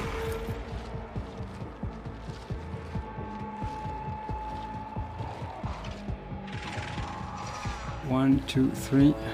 1, 2, 3. I guess I'm going to do it. I need Oh, come on. This is really bad.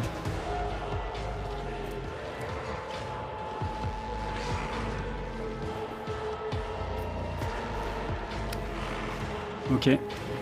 Well. This is bad.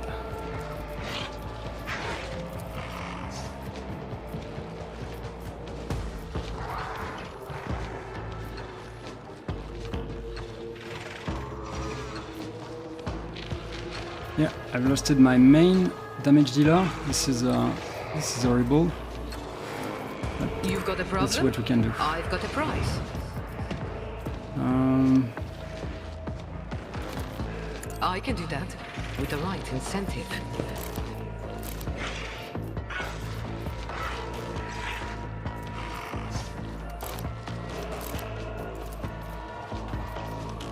Faith without deeds. Okay.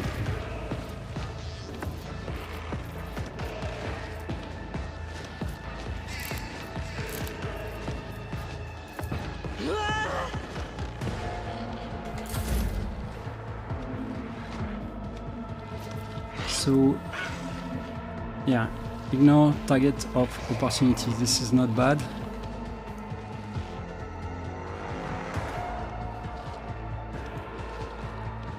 Pascal, 7.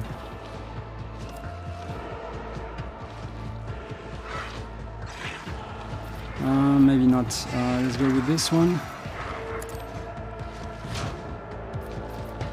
I think I'm done.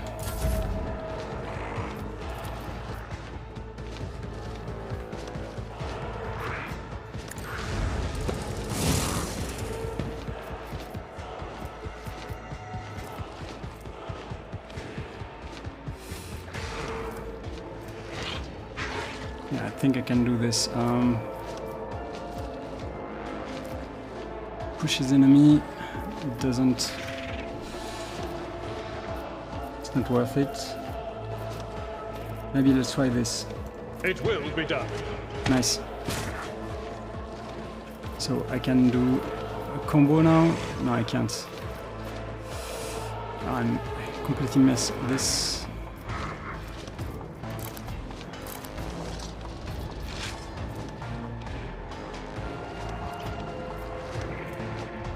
It could be 1, 2. I understand. Victory is imminent. Okay, this is okay.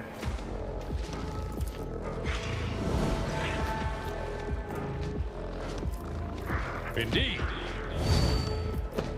I will do my duty. Cassian.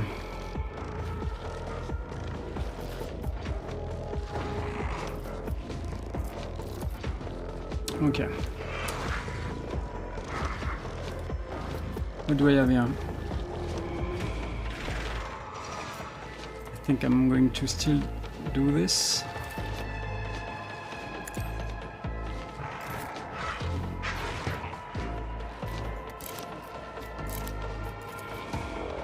Art is for the weak. You can escape the Emperor's judgment. Okay, cool. Good. As the Emperor commands, I act.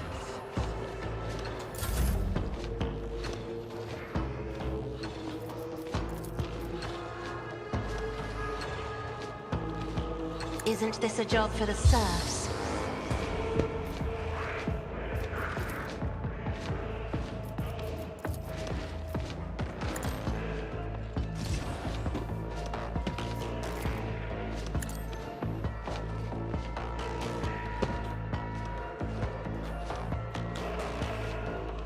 So I think he had 5% chance to die, and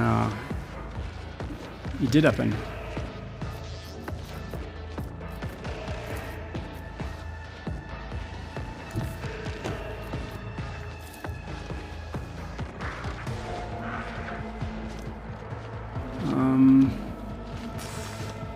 Okay.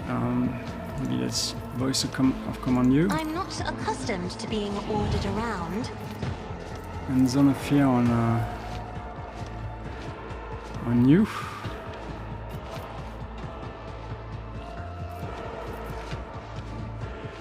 If I may.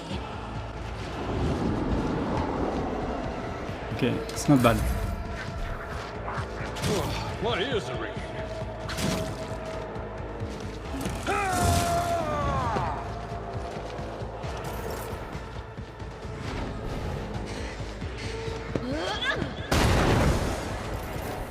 High momentum.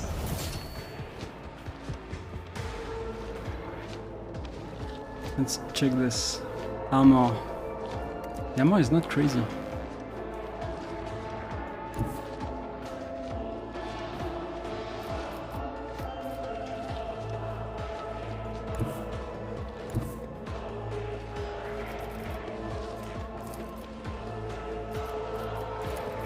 Explorers know one route. Forward. Let's go, Pascal. The Omnissiah condemns you.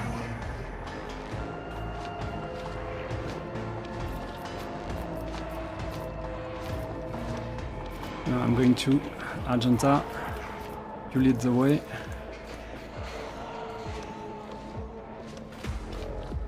Can go.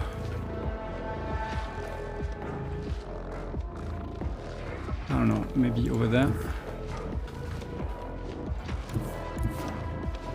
Okay, I have many points.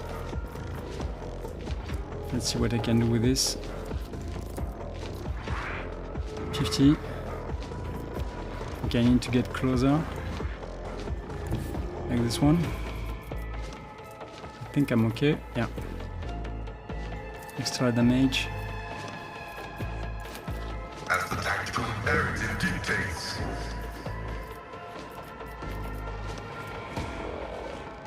Cover efficiency, let's do this. Request approved.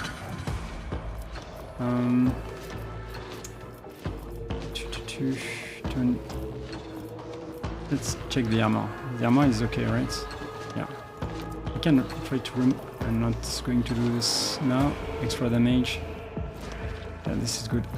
My vow is to Okay. Argenta. I think I'm going to do. Okay.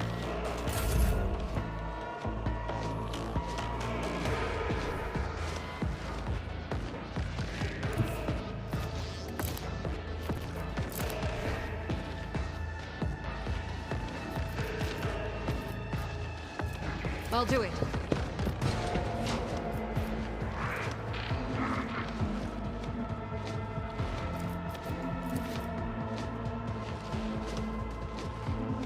Let's go with this. You, my Emperor!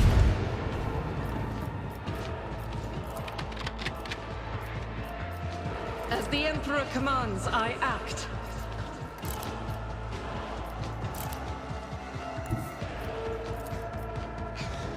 I will bathe this battlefield in righteous fury.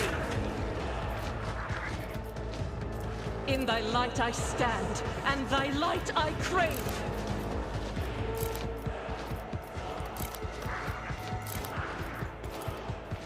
I'll do it.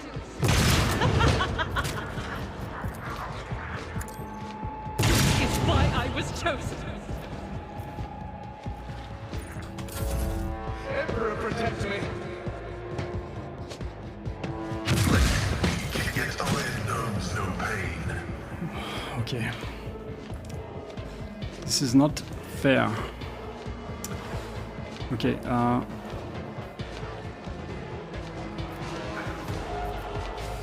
we go again with I guess.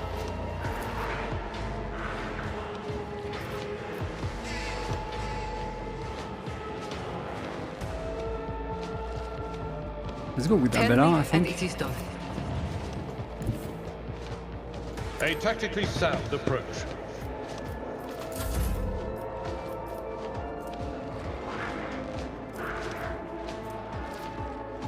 Yeah, it's already done, right? Okay.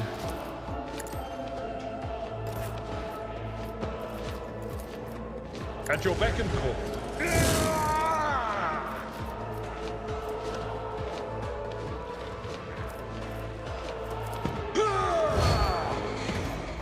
It will be done.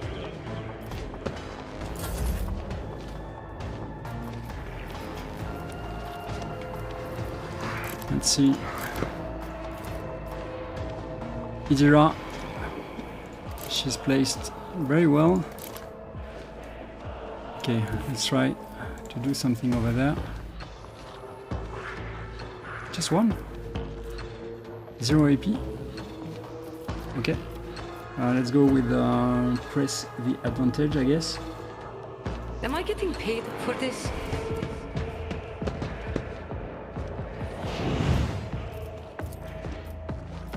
I can do that with the right incentive.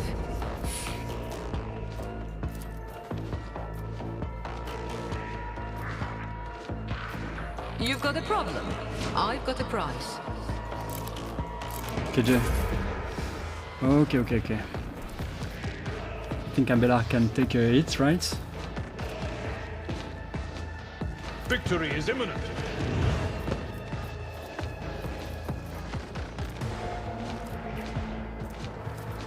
Let's take this one. Come on, that's crazy. I will do my duty.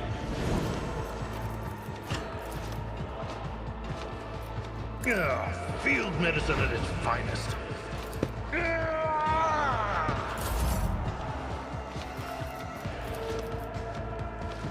I am a navigator, not a servitor. Okay. It's the same.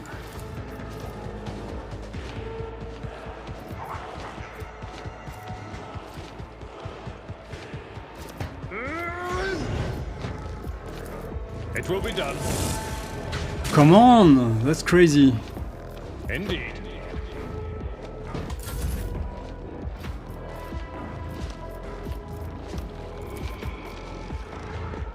Me? If you insist, Lord Captain. Isn't this a job for the serfs? If I may?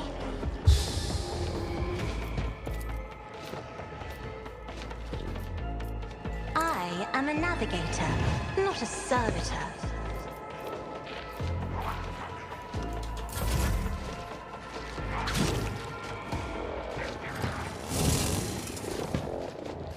He can't touch anything. Not my worst day.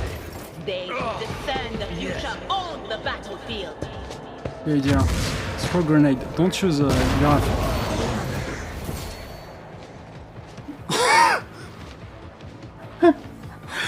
Oh come on, this is crazy.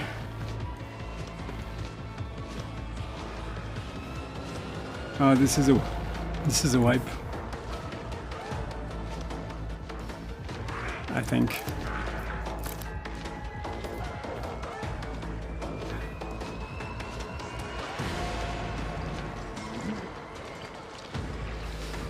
Let's try to correct this mess. Be strong. Greater trials lie ahead. The healing is much appreciated.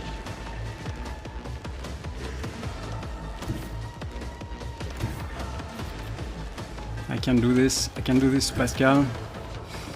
No, I have this guy too. Oh, come on. That's crazy.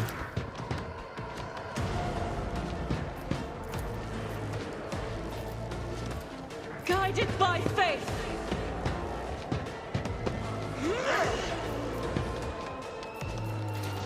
Faith without deeds is worthless.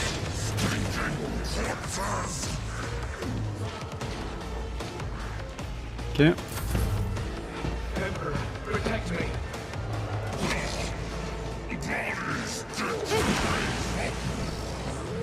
Blessed Emperor, Nah, this is protect your daughter.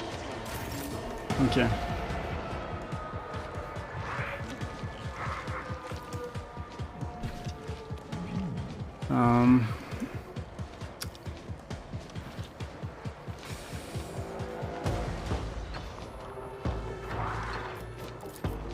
I can do that with the right incentive. Okay.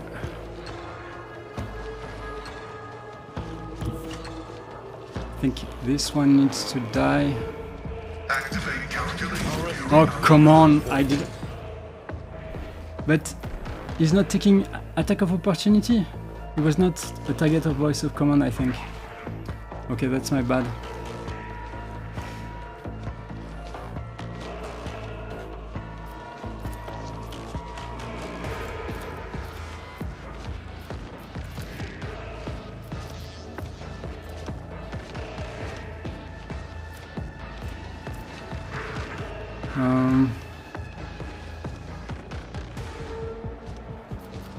Let's try to buff Cassia, I mean.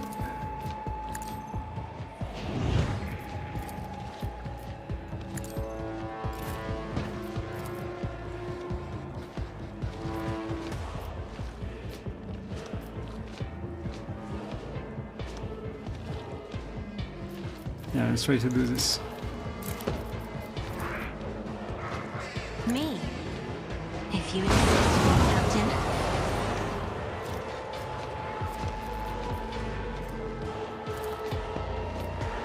If only that were possible. I'm afraid not. The rear. Let's go with the backline, I guess. I'm not accustomed to being ordered around. Yeah, I made him. If I may. Okay.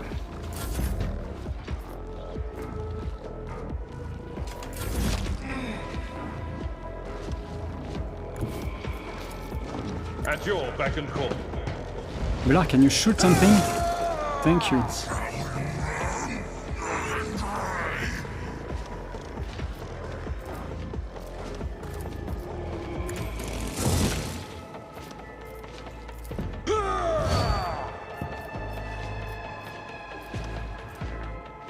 I go with this, I go with this. It's not over yet. As it was. Oh, it still is bad. That's for sure. Me, if you insist, Lord Captain.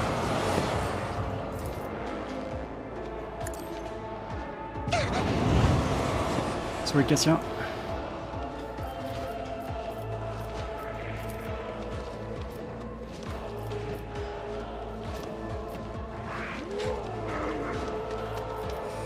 The back line. Let's put again the back line over here. Isn't this a job for the serfs? Yes, yeah.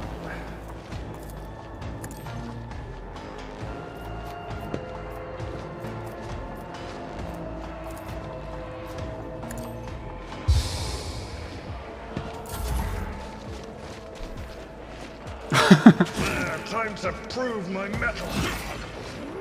Yeah.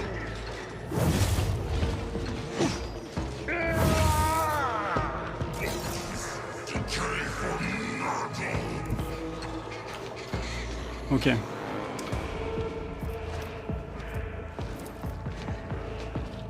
Let's Watch go. my back. Voice of command again.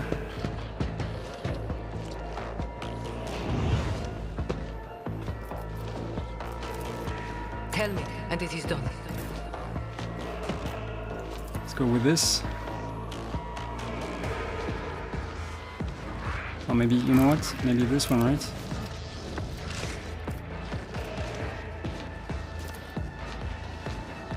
It will be done.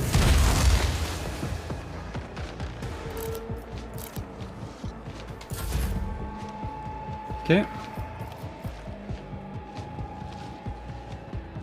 So, he has voice of command, right? He has voice of command. So this one, if the target is under the effect of voice of command, it ignores attack of opportunity until the end of the officer turn. So I will not get targeted, right? I will not. It's impossible. Tried and tested tactics Okay, are the good. best ones. Okay, I'm going to wait.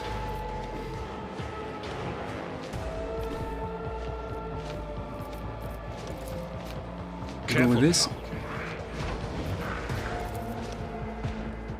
At your beck and call. Take that. Okay.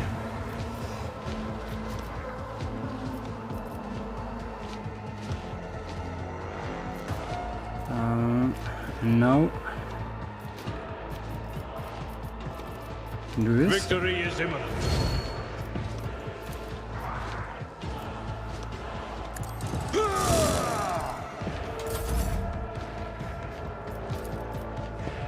Okay. Let's go with this.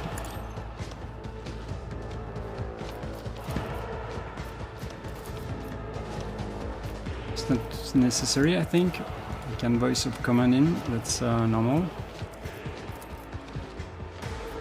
Let's go with point of curiosity. Could be good.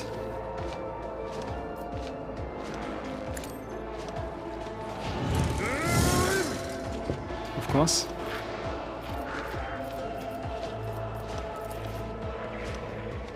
Me? If you insist, Lord Captain.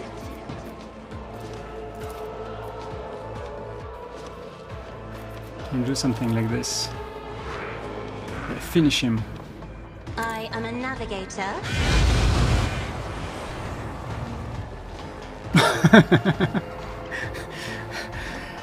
Okay.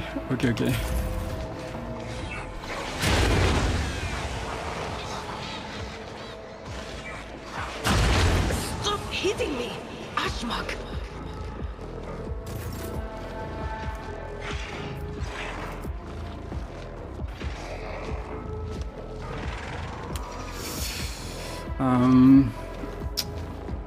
I think I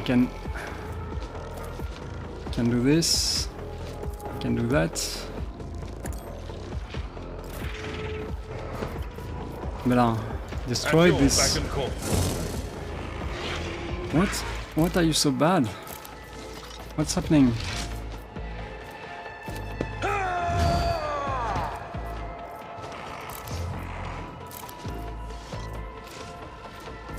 I guess it's all the trauma and yeah. Maybe.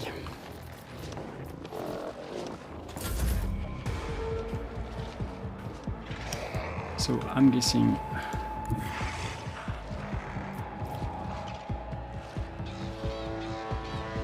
it's time to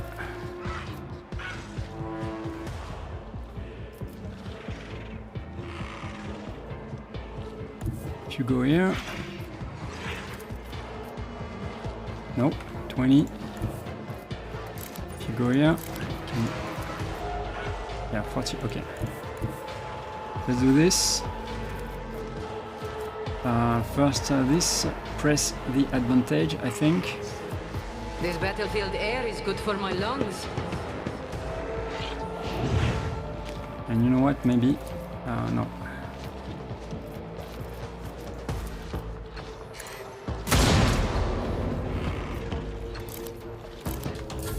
I've suffered worse. Okay. I will do my duty. Okay, they are less. It will be done. Less strong. So this is the result, right? Let's go with this. Indeed. At your beck and call. keep missing. Here's a tactical disadvantage. It's crazy.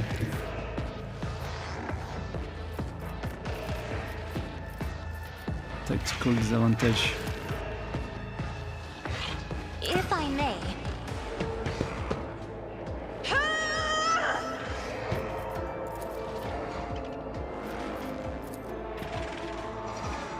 I'm not sure I need to give him this twice. Yeah, until the end of combat, so you have it already. Yeah. Can you give this to you? No, you can't. Makes sense. I'm not accustomed to being ordered around.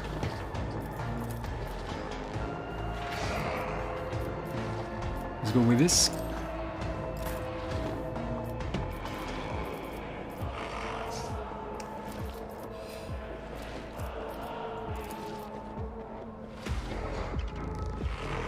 Let me check this. 1 AP, yeah, 1 AP. Victory is imminent.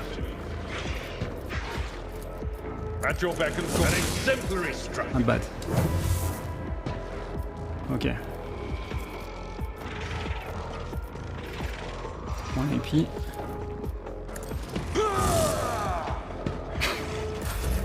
Okay, I don't understand.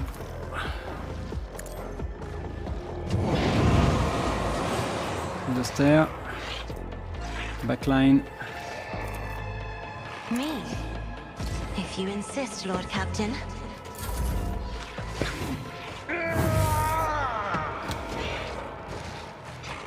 Help me, Lord Captain!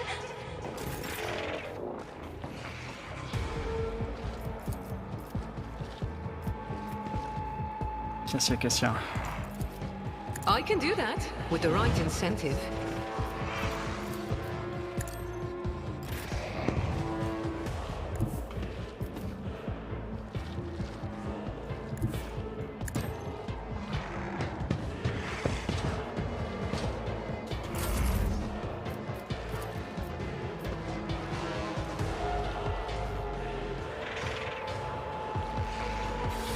Maybe she can do this herself, I guess. Don't get too cocky. I can do that. Whoa! I want a medal for that one. Tell me, and it is... Nice one.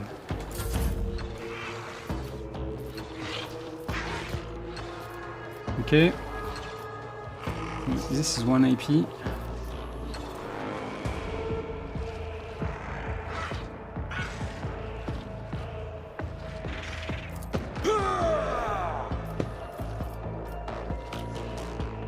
Indeed. That's what I can At do. your beck and call. One fewer target. Nice. Well, now he can't move, but Victory is he can move. He can move.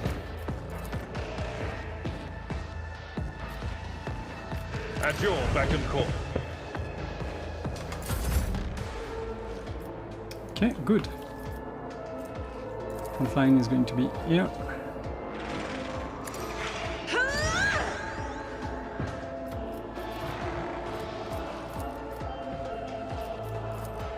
I am a navigator, not a servitor, if I may.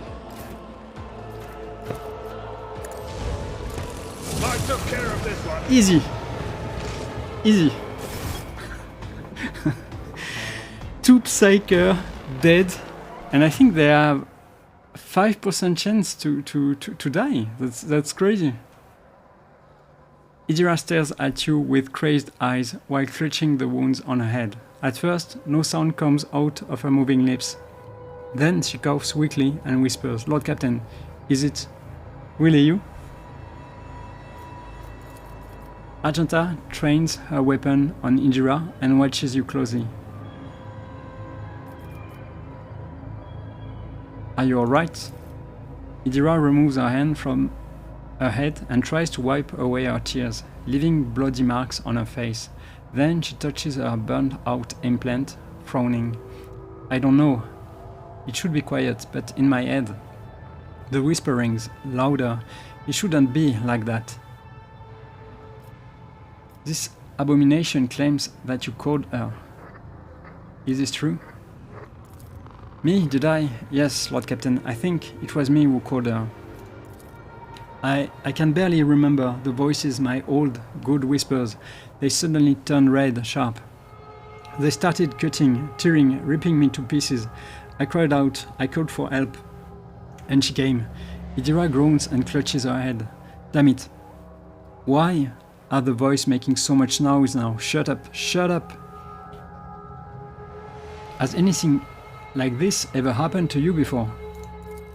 Like this, never. Well, there was something, but it was different. It wasn't as strong or as terrifying. Apparitions appeared, mechanism malfunctioned, the crew lost their minds. Idira breaks off. But Lady von Valentius knew about that. She said it was a small price to pay, an acceptable expense. No psyker is immune to it. Yeah, we saw that twice. But what happened here? It was just a mistake. I won't do it again. Idira stretches her lips in her helpless smile, looking past you. There will be no more mistakes, Lord Captain. You can't promise that. Argenta grits her teeth. This is not the first time this heretic has caused the death of a crew. Do you remember the incident of on the mid-deck, Idira? What did those honest souls ever do to deserve such a fate? To be turned into mutants and attack their own families? You are a monster, a heretic. If you have any humanity left in you, admit what you are. Shut up. Idira moans. Quit your preaching. You're the worst out of everyone here. The previous rogue trader has been seen on the ship recently. Was that your doing? Yes, Sebran. I did it a couple of times when I had too much to drink. At the time, I thought I heard a voice among all the whispers in my head. The voice was so sad, so clear, I couldn't help myself. I answered. I hoped I could reach her there. Idira bites her lip. Ever since she died, since I first heard her voice in my head, the whispers have gotten louder, clearer, harder to resist. And I am succeeding the skill check thanks to Cassia. Okay. You hear the warp whispering in your head, and you answered. Are you insane? Let's see if I can say something else.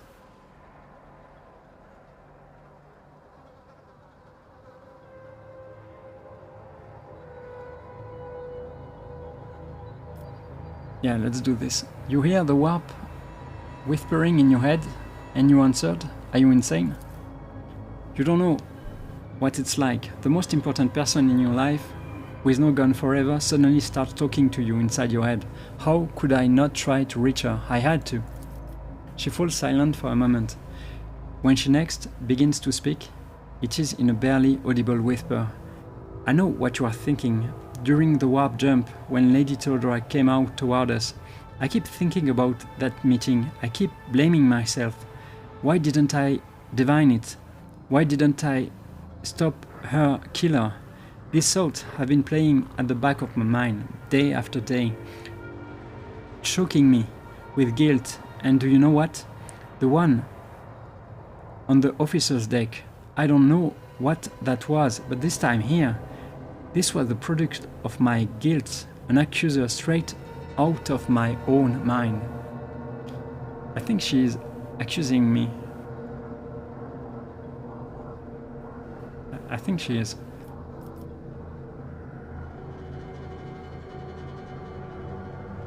So, what I am supposed to do with you now?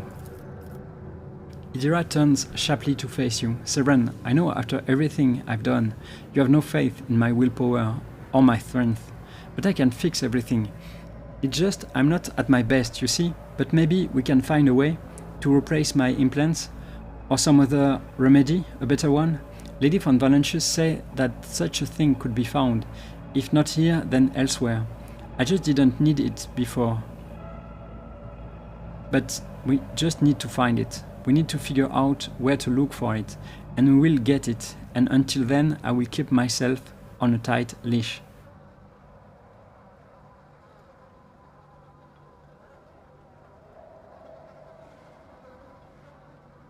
Let's see what I can say.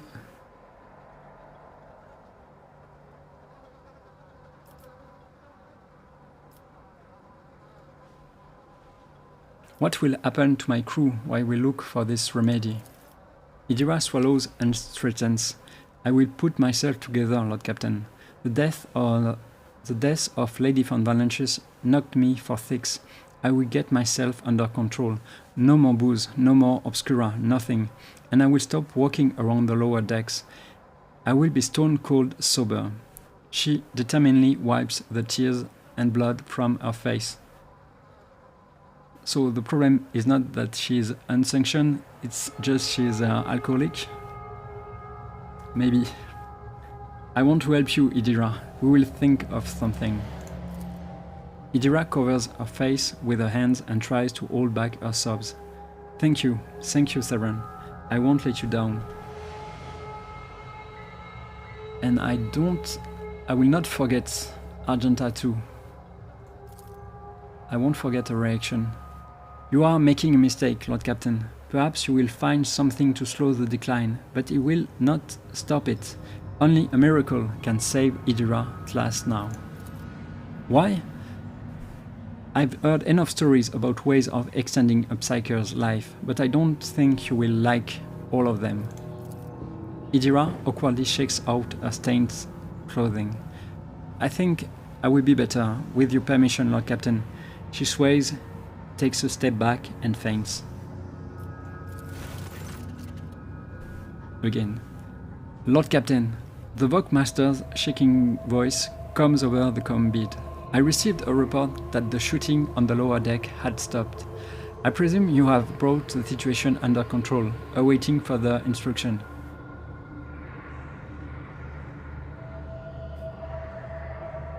I got rid of the warp's illusions. Idira is alive. Bring her to the chirurgeons and have them see to her. You hear unconcealed relief in the Vogue-master's voice. Of course, Lord Captain, as you command.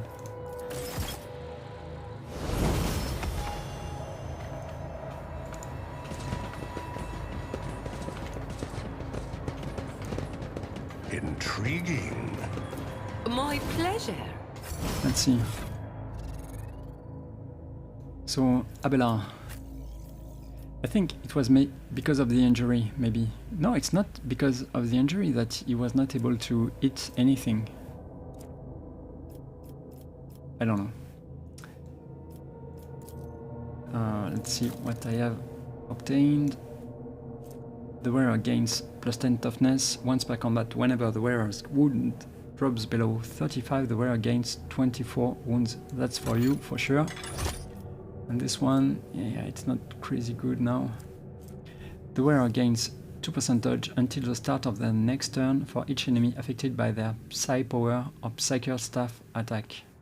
Stacks. I mean, could be for Idira later on. After triggering a psychic phenomena or period of the warp, wearer Psy rating is increased by 1 until the end of combat. Yeah, this is for Idira for sure. Wearer gains momentum and temporary wounds equal to their resolve. Yeah, this is for... I will give her that later on. Let's see what I can do with all of them. Let's start with Seren, who took a nap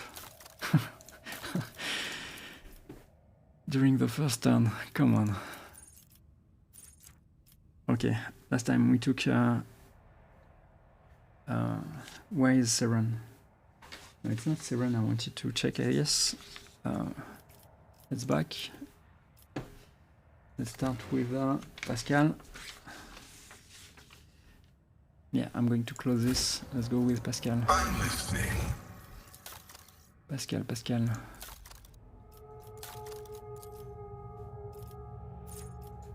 I don't have the choice. It's Wild Hunt. Okay.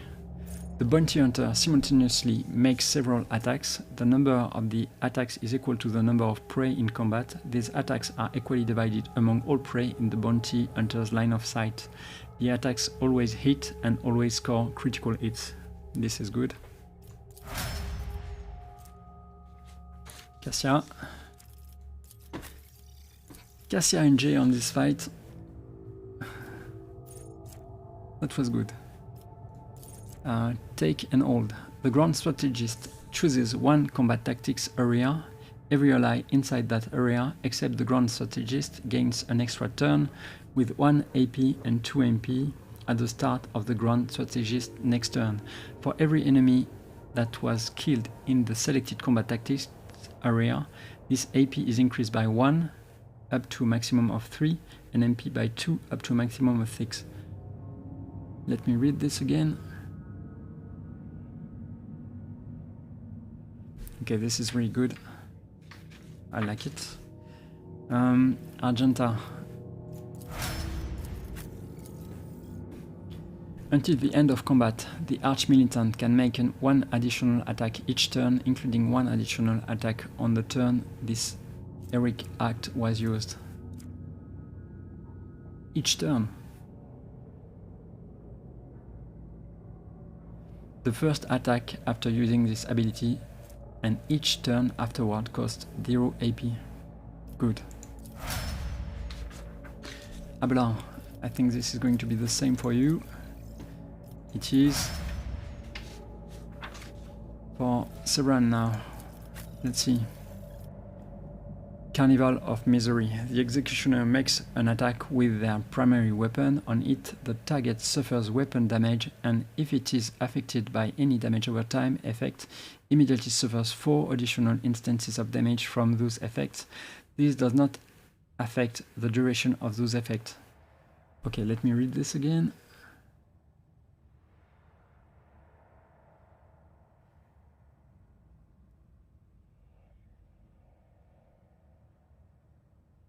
Yeah, this is good. This is good because it's not removing any dots, I think.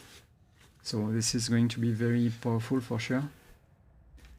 Let's go with Jay. Next. Jay, the Master Tactician selects a 3x3 zone on the battlefield. All allies, including the Master Tactician, that have line of sight to any enemies inside the selected zone, make an immediate single attack against a random enemy within this zone that they can target with their weapon. Interesting. Interesting.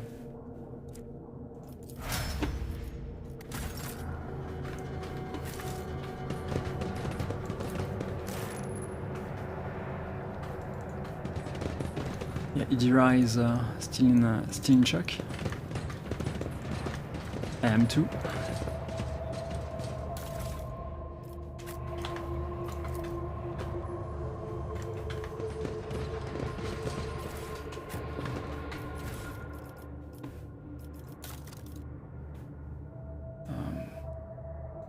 Yeah, I'm going to send this to cargo. Always add to the cargo.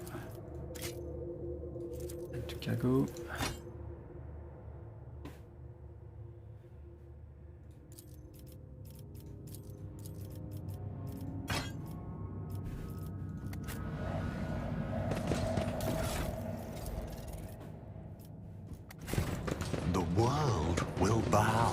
In truth, Mistress Haydari, I find it hard to believe that a ne'er-do-well such as yourself could be successful in any field, even smuggling.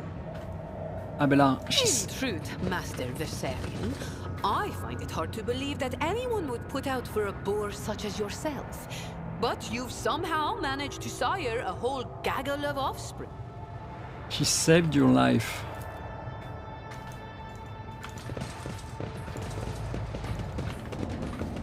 Embrace true power. I guess there is nothing to see over there.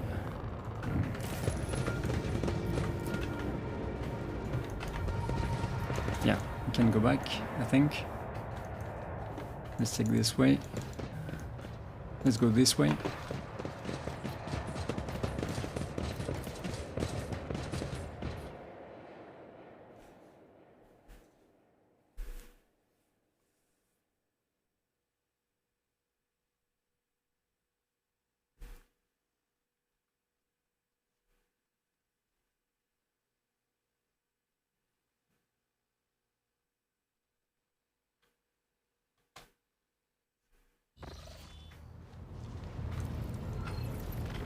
So let's see. I think I'm going to do this with everyone. So Idira, I think you really need this. I'm going to give this to someone else. The wearer gain 5 dodge until the start of their next turn for each enemy affected by their Psy power or Seeker staff attack. Okay. Yeah, I think I'm going to give her this too. It's really for her. So, what can you get? Okay, Idira. So we are going to choose Overcharge. The Cyber Raven immediately heals to full wounds, even if it has 0 wounds. The immobilized, prone or stuns effect are removed from it. The Overseer next 3 ability cost 1 AP less. Until the end of combat, the Overseer can relay attack psychic powers through their Cyber Raven.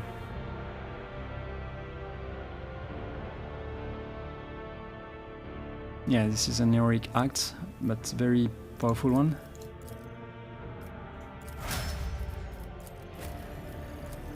Okay, it's the same as Severin, and it's going to be the same as Idira. Good.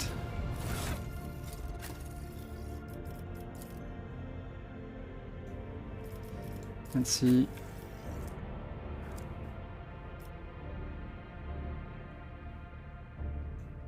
Could give him this, I think. Yeah, I think I'm going to give him this for now at least. And let's check the medkits on everyone.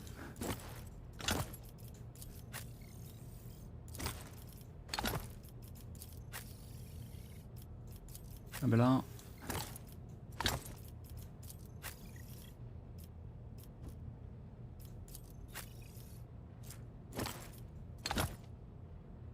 Okay, maybe this one, and yeah, this one. Is it a? It's a stun grenade? No, it's not. Let's take this one.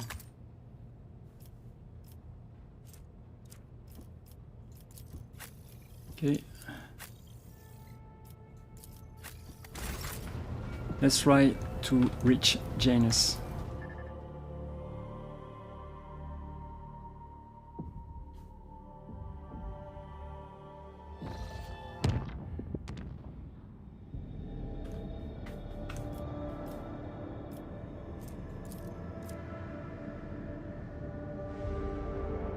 Let's go this way. Acolytes of the cult Mechanicus have reported a disturbing incident. All Vox systems on the middle deck started broadcasting otherworldly sounds, whistling a haunting melody. The strains of monstrous music drove people into frenzied dance that could not be stopped. Several hours later, the Vox devices fell silent, and the dancing crew members fell lifeless. The area was cleared and the bodies of the deceased were disposed of with the necessary precaution.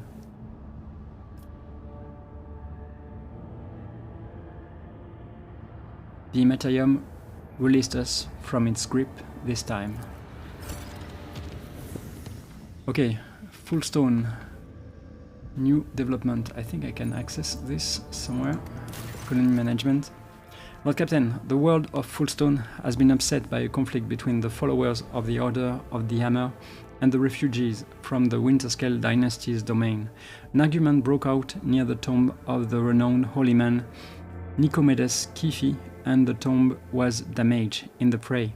The pilgrims revering Keefe's rival Philopoemenes of Malpi claimed Keefe to be a thief who had stolen the relics of Saint Coniacius and violated the sacred mystery of his resting place to sate his greed. The Order of the Hammer is furious at the heretical statement and the desecration of Keefe's burial site. Who is this Nicomedes and Philopoemenes? What is the issue here? Saint Nicomedes Kifi is a missionary who arrived in the Expanse alongside the founders of the Order of the Hammer, offering them valuable guidance for colonizing Fullstone. He converted many worlds to the Imperial Creed, but his most famous feat was his search for the burial site of the legendary preacher, Saint Cognatius, who conquered the Expanse thousands of years ago, leaving behind scores of relics. Kifi was able to track down some of those relics. The order was named after the power hammer of Saint Cognatius. Pity's charge. Philopoemenes of Malpi is a priest from Winterscale's realm. He preached in the same times as Nicomedes Kifi and denounced him for the false veneration of Saint Cognatius. He believed that Cognatius preached the incomprehensibility of the highest wisdom to the people, and that any attempt to learn it would only lead to heresy. He called the search for Saint Cognatius burial site blasphemy, and the collection of relics looting of and soliciting. In his opinion, the sacred object should not be congregated in one place, but should find heaven across the many worlds. The relics are power, and their aggregation gives way to pride. What say my advisors? For a group that has just arrived in a foreign realm, the Malpians' conduct is insolent at best. Penance should be imposed on them. We will send them on a pilgrimage to find the relics of Saint Cognatius and to learn the ways of Saint Kifi. In this way, they would be of use for returning the lost relics, and the Order of the Hammer would be satisfied with a just verdict. There was a similar theological dispute at the Fifth Ophelian Council, and the conflict between the two cults was resolved in sacred duel. 20 champions from each side came forward, both sides vowing to accept the victor's teachings if they lost. I propose to invoke the council's edict and settle the dispute in the same way. They believe that their faith is superior, then let them prove it. Subject them to a severe test of faith. If they survive it, they will have proven their steadfastness. Even if the Order of the Hammer does not accept their arguments, it will be easier for them to recognize the newcomers' right to interpret the way of Saint Cognatius if they prove it with their own blood and pain. The Malpians have renounced the concept of possession. Their vows are true and similar to ours, but they lack humility and reverence for the dead. The Bloodspan Web could embrace their leaders. We could teach them. We could soothe their turmoil. Okay, I think, you see what you gain. Cognatius Relic. Wielder gains plus 5% chance to reduce incoming warp damage by half for each point of deflection.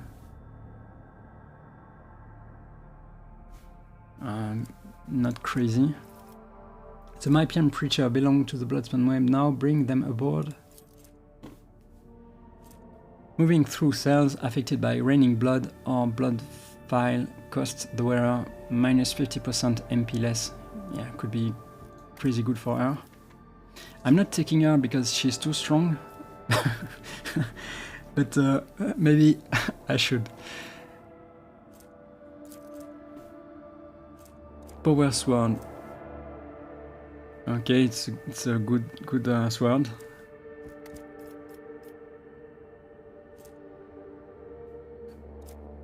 Okay, this is a sword, this is a competency. We shall allow the Malpians to prove their strength of their conviction through a severe trial of faith. Malpian Shroud. Whenever the wearer deals damage with a melee attack, they gain plus 7 temporary wounds. The wielder's melee attack still... Okay. It looks crazy good. Yeah, it's every attack. Let's check the rest, but I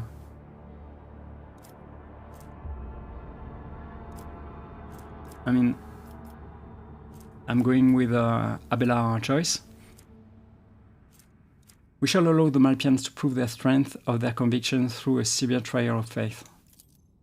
Let them show the weight of their words and teachings. 100 Malpians have volunteered to undergo the trial of faith. 62 have survived, proving the steadfastness of their beliefs and earning the respect of the Order of the Hammer. The indomitable teaching of Philippimenes of Malpi laid down deep roots upon the hard soil of Fullstone. The followers of his teachings were zealous and determined. Good. Can I do something else? Touched by holiness. Lord Captains gains the Shield of Faith feature. Okay, but I'm losing profit factor. I don't think it's interesting. For now, at least. Blocks good tidings. What is good tidings? All allies gains more critical hit chance, and I have more profit factor. I think I'm going to wait. Yeah, and I don't want to lose this for just a weapon I'm not going to use.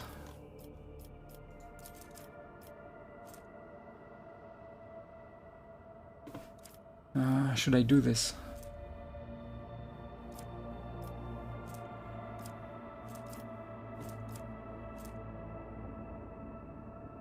Could be useful.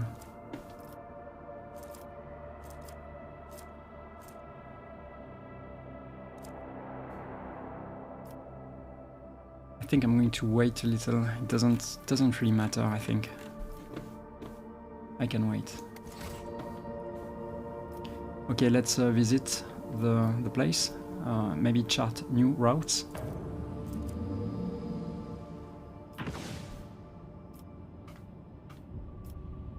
Let's visit.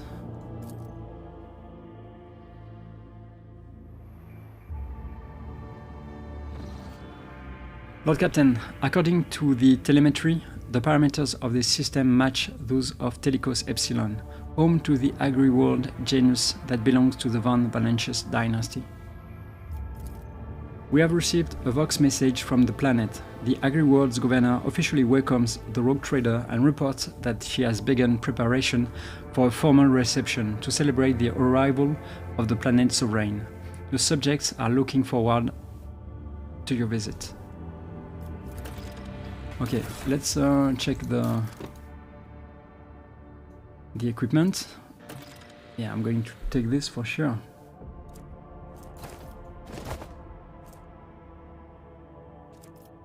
Maybe dodge reduction, this is for you because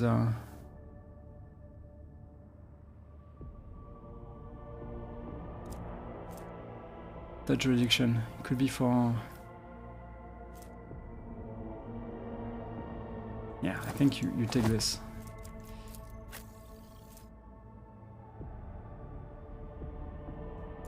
Maybe you take that. And fellowship could be useful for Cassia, but she's not close to enemies if everything is fine. So I don't know. Alright, let's try.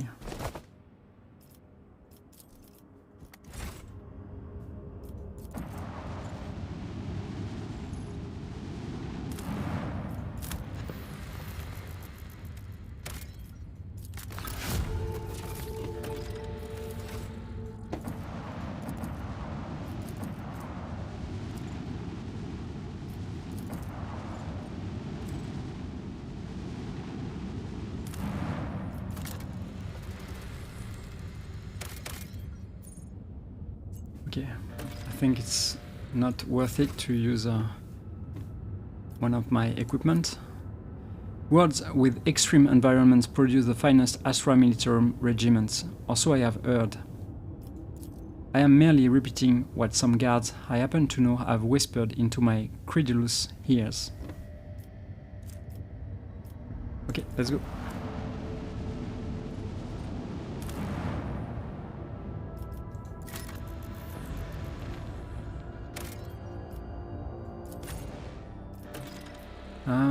Let's maybe change a little. So I trust Abelard, Ira, Cassia. Let's go with J. Pascal, you stay here for now. And let's go with Argenta. Yeah, let's try this. Let's go with this.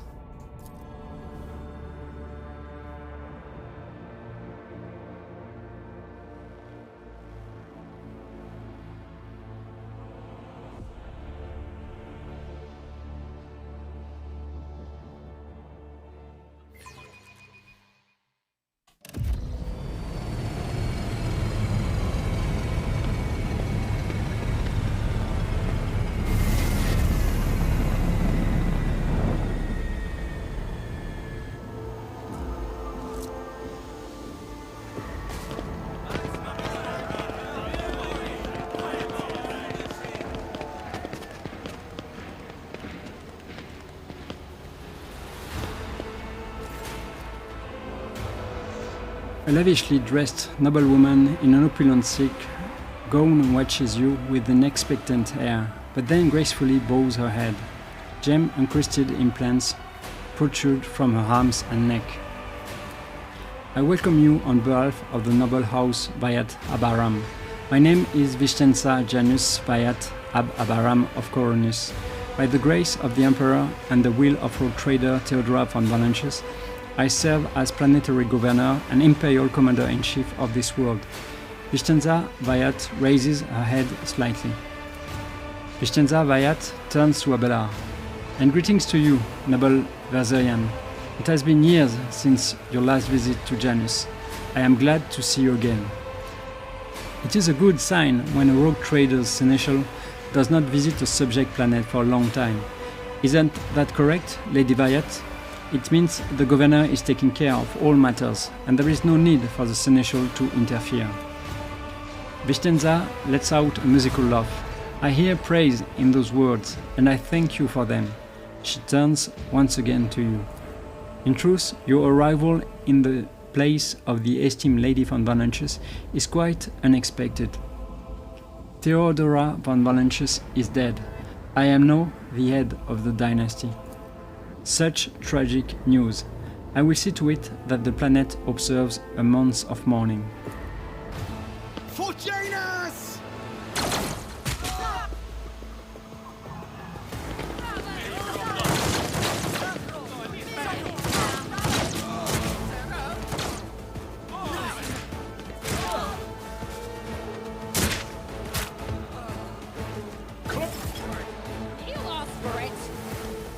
Okay. So we are surprised. Let's start the battle.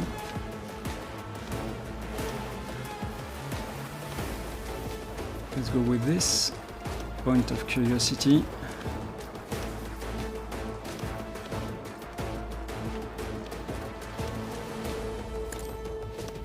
Emperor, protect me. Okay.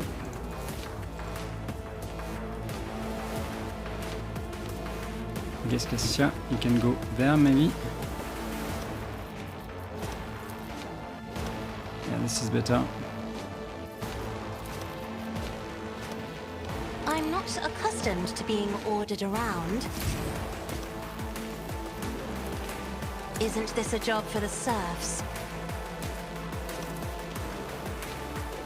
If I may.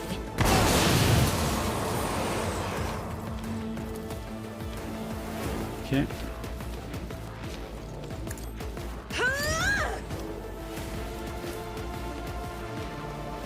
Me, if you insist, Lord Captain. Let's go with this.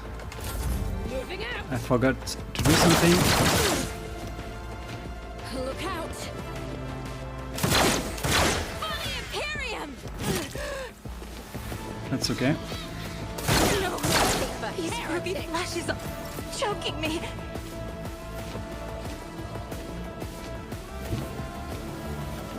Okay. Let's go with this, maybe. God Emperor, move through me. Be the fire in my heart. Faith without deed, none can escape the Emperor's judgment. This one.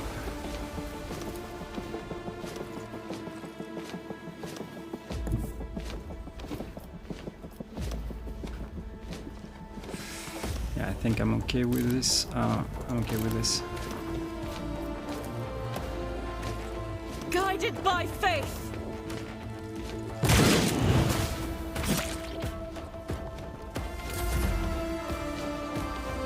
Run. This guy has a gun. I need no guidance.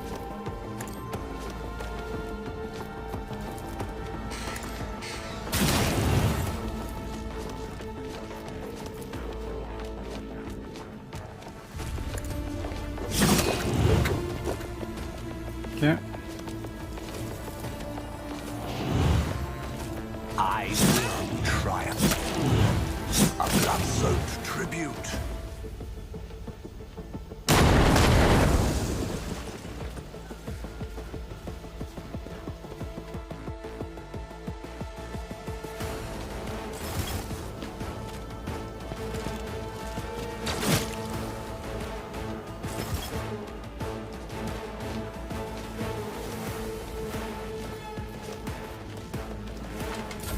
Let's make it quick.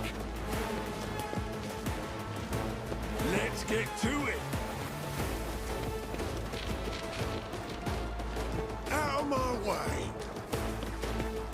Grenade.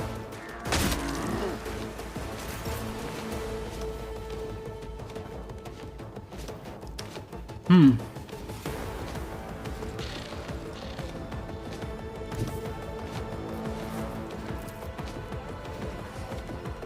guessing I'm doing this. A moving target lives longer.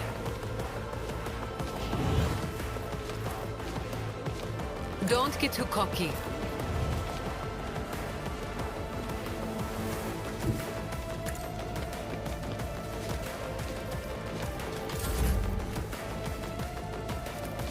You've got a problem. I've got a prize. Okay. 2. This is 0 AP. One step. Accept my offering. The ruin will delight my masters with your demise. Death shall Get reign. right. Okay. 1, 2, 3. I'm doing this. This is dangerous. A little dangerous, but not too much, I think.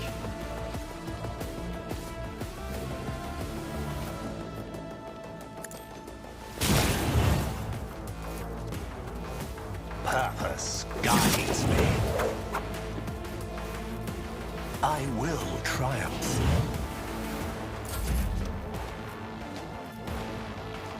Ok. Ah bah là.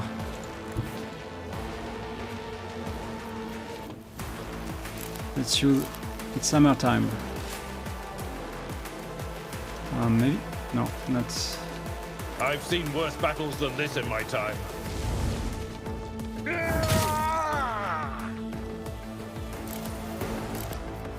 It will be done. At your beck and call. I like this. Okay, 1 AP. It will be done.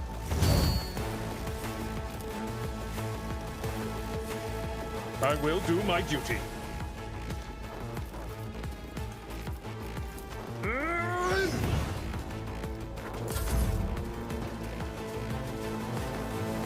That's nothing worse.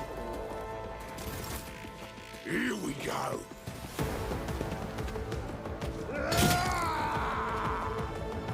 Time to slaughter. Yeah, he's feeling it. I want to say something.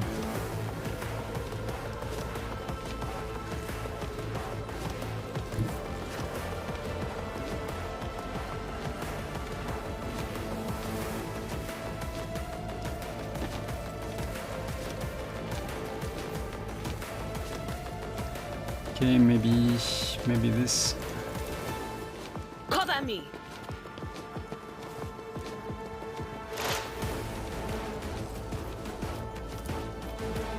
Anything else?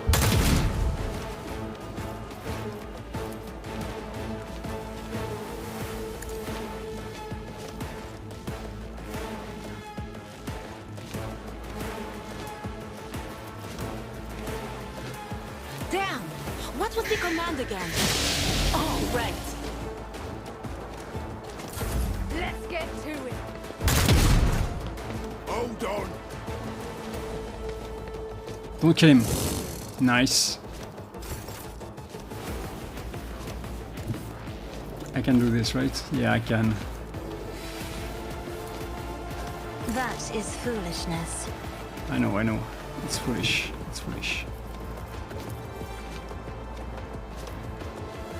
No, okay, I'm not doing this.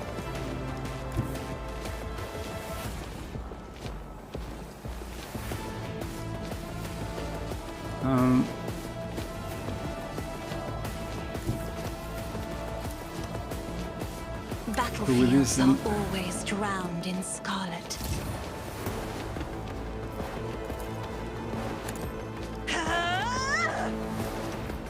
Okay.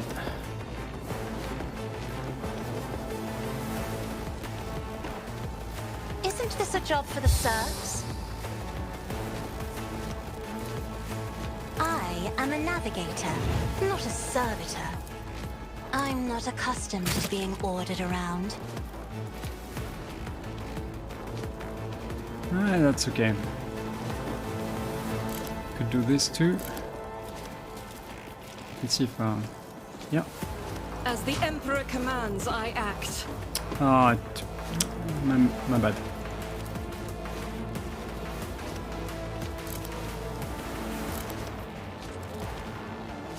$20. Yeah. Doubt is for the weak. You, my Emperor!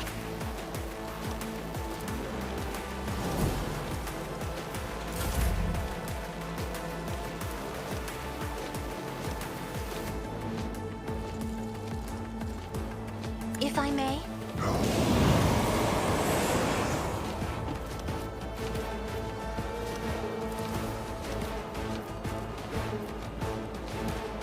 Me? If you insist, Lord Captain. This is the fear, right? Okay. There's no fear. Isn't this a job for the serfs? Follow my lead. I'm not injured. I'm enraged. I know you are.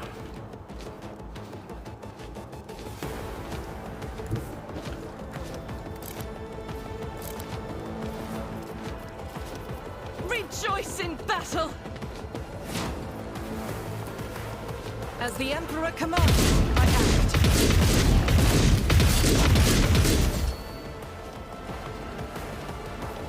I'll do it. Okay, I think I'm going to wait. Oh, this is going to be fun. So let's start with this, right? One step, accept my offering. Bend the flesh, shatter the spirit.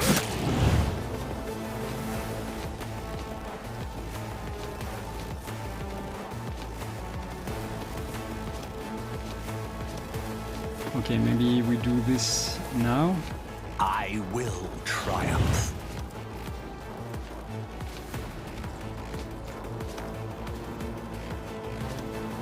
I think I'm going to do this, right? No, not now. Let's first do something else. Like, let's see.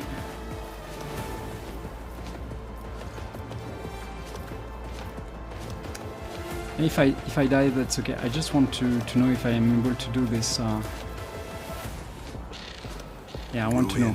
Beckons. I need no guidance. Destiny. blood-soaked tribute.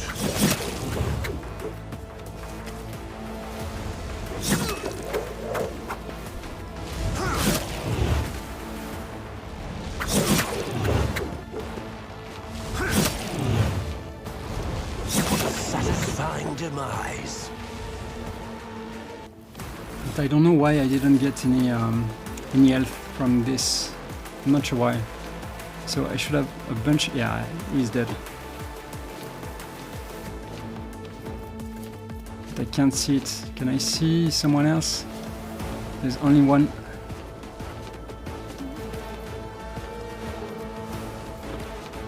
Oh, I can see you. This is not the end.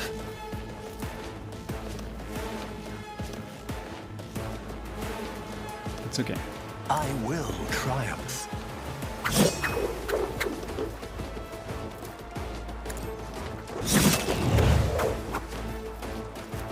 Purpose guides me. I will triumph.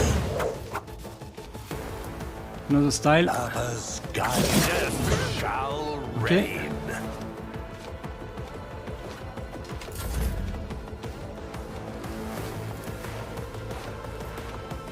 7. I think he has. Let's go.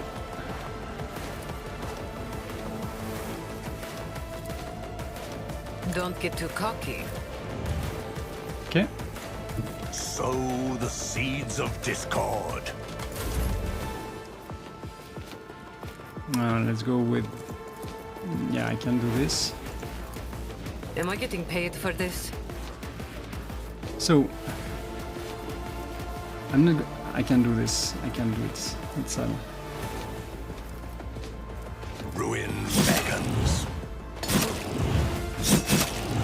A blood-soaked tribute. Someone is still alive? Okay, this guy.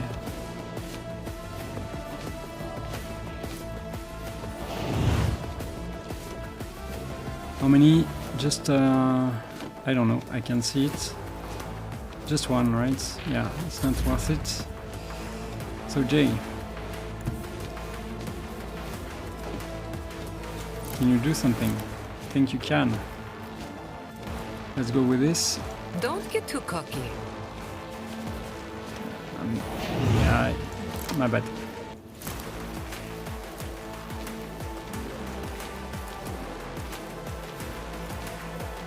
Tell me, and it is done. You've got a problem, I've got a prize. Voilà. Destroy this man.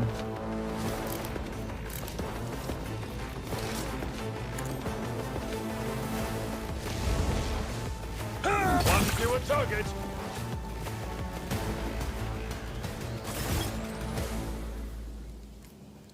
Your Lordship, Emperor preserves us. Are you alright? Pale greyness is strangling this peasant like a noose. His words are laden with fear for our well-being, and yet he fears for his own even more. I am fine. I can say the same for the attackers. Praise the throne. If you would please follow me, I will personally escort you to the governor, where you will have the protection of walls and wardens. I will not do that. I will find my own way there. Stand aside. I should have killed him, but I didn't think about it. It was too late. It was too late. Let's see where I am in terms of biography. Yeah. Okay. Let's collect everything I can. Let's seize the opportunity.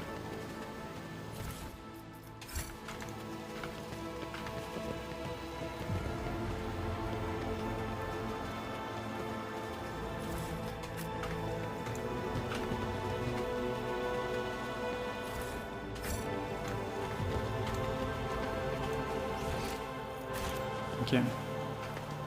Let's take the roots. Let's change something with Jay. I'm going to give her a shotgun if I can find it. Here you go.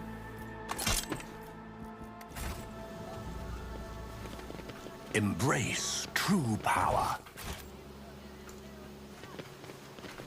Let's check the garden. Empyrean guides my gaze.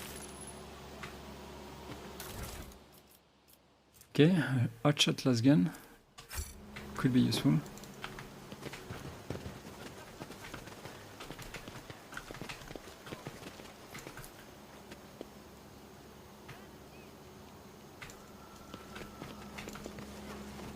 The world will bow.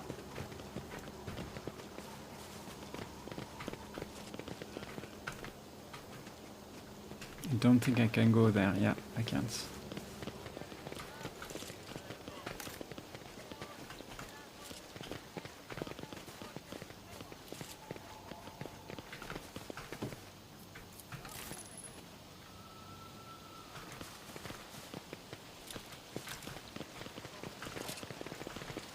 Commerce.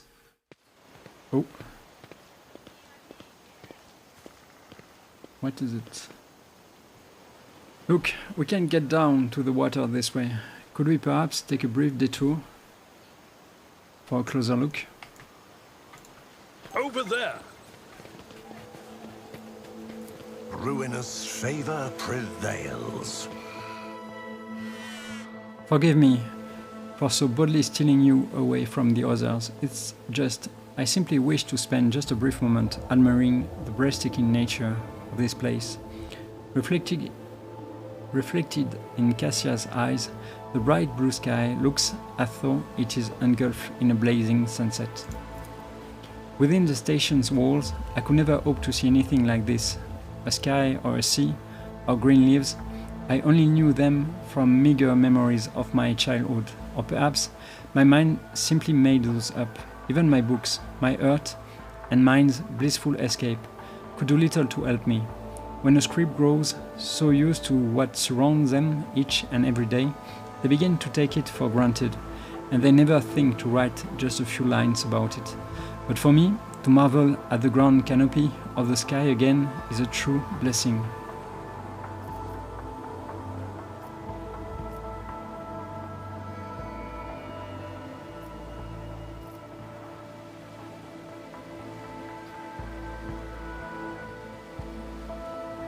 Pick a nearby flower and give it to Cassia. Here is your chance to take a small piece of this place with you.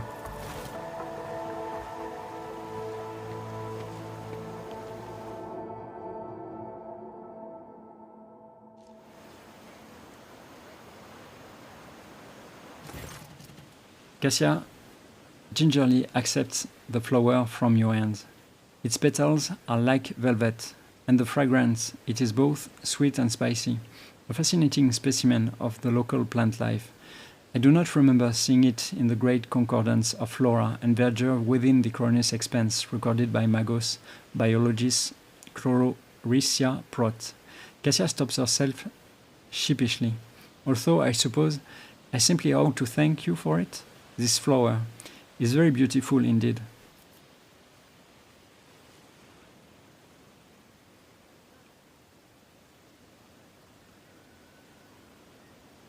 Move closer to Cassia and silently take in the view. Cassia relishes every breath of fresh air. Her eyes half closed, listening to the sounds of birds hidden from view by the treetops. When the tips of your fingers touch lightly, Cassia starts but does not remove her hand. Several minutes pass in timid silence, like mere moments, and eventually she pulls away. This place, it is the soul. Wouldn't you agree?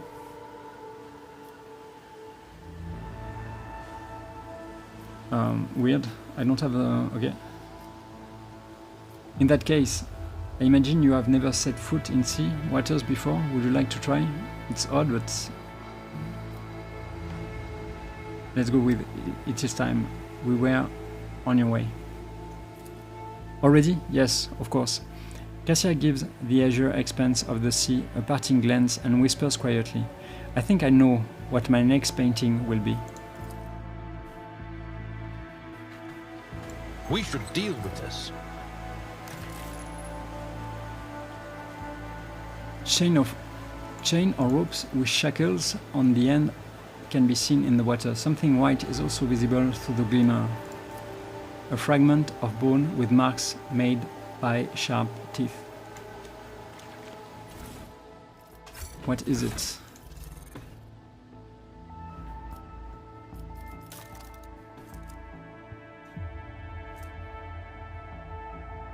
Okay, 5 fellowship.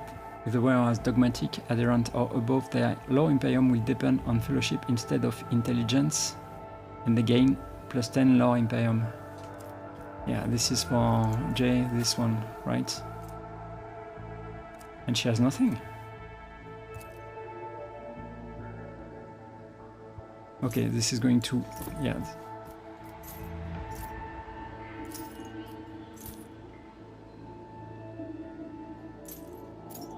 Crazy. You check again. Okay, good.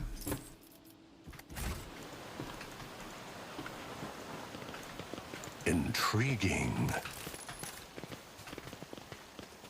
Commerce. A job for me.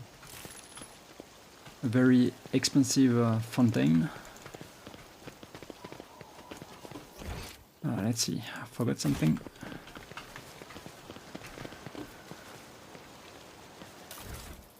What is it? Warp conductive frame. The Cyber Raven gains 20 willpower and 50% maximum wounds. Whenever it relays a psychic power, it gains more wounds. Good. Okay, let's do this now. I think this is worse, right? Yeah.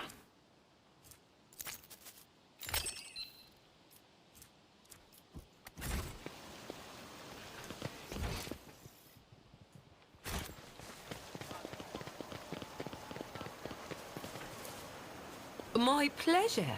The chapel is built out of luxurious materials, but the holy place looks half abandoned. You cannot smell any burnt incense in the air. You see no seals of cleansing on the doors, and you hear no prayers, no human voices or vox recordings. I tread a path unexplored. Okay, I was there. Let's go this way then.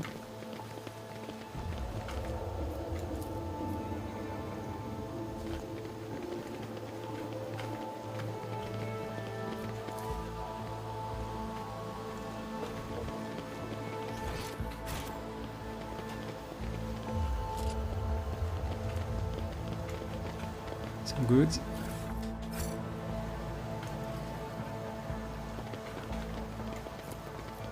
Take use. J. One and it's done. Let's seize the opportunity.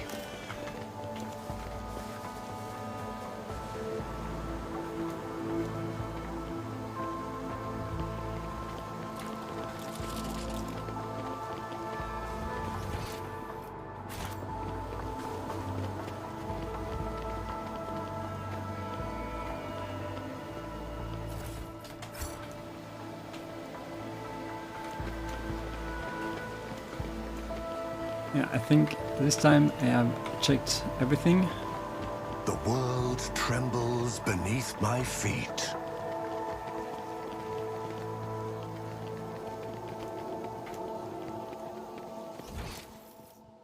Yeah, I think this is it. Let's talk to the governor.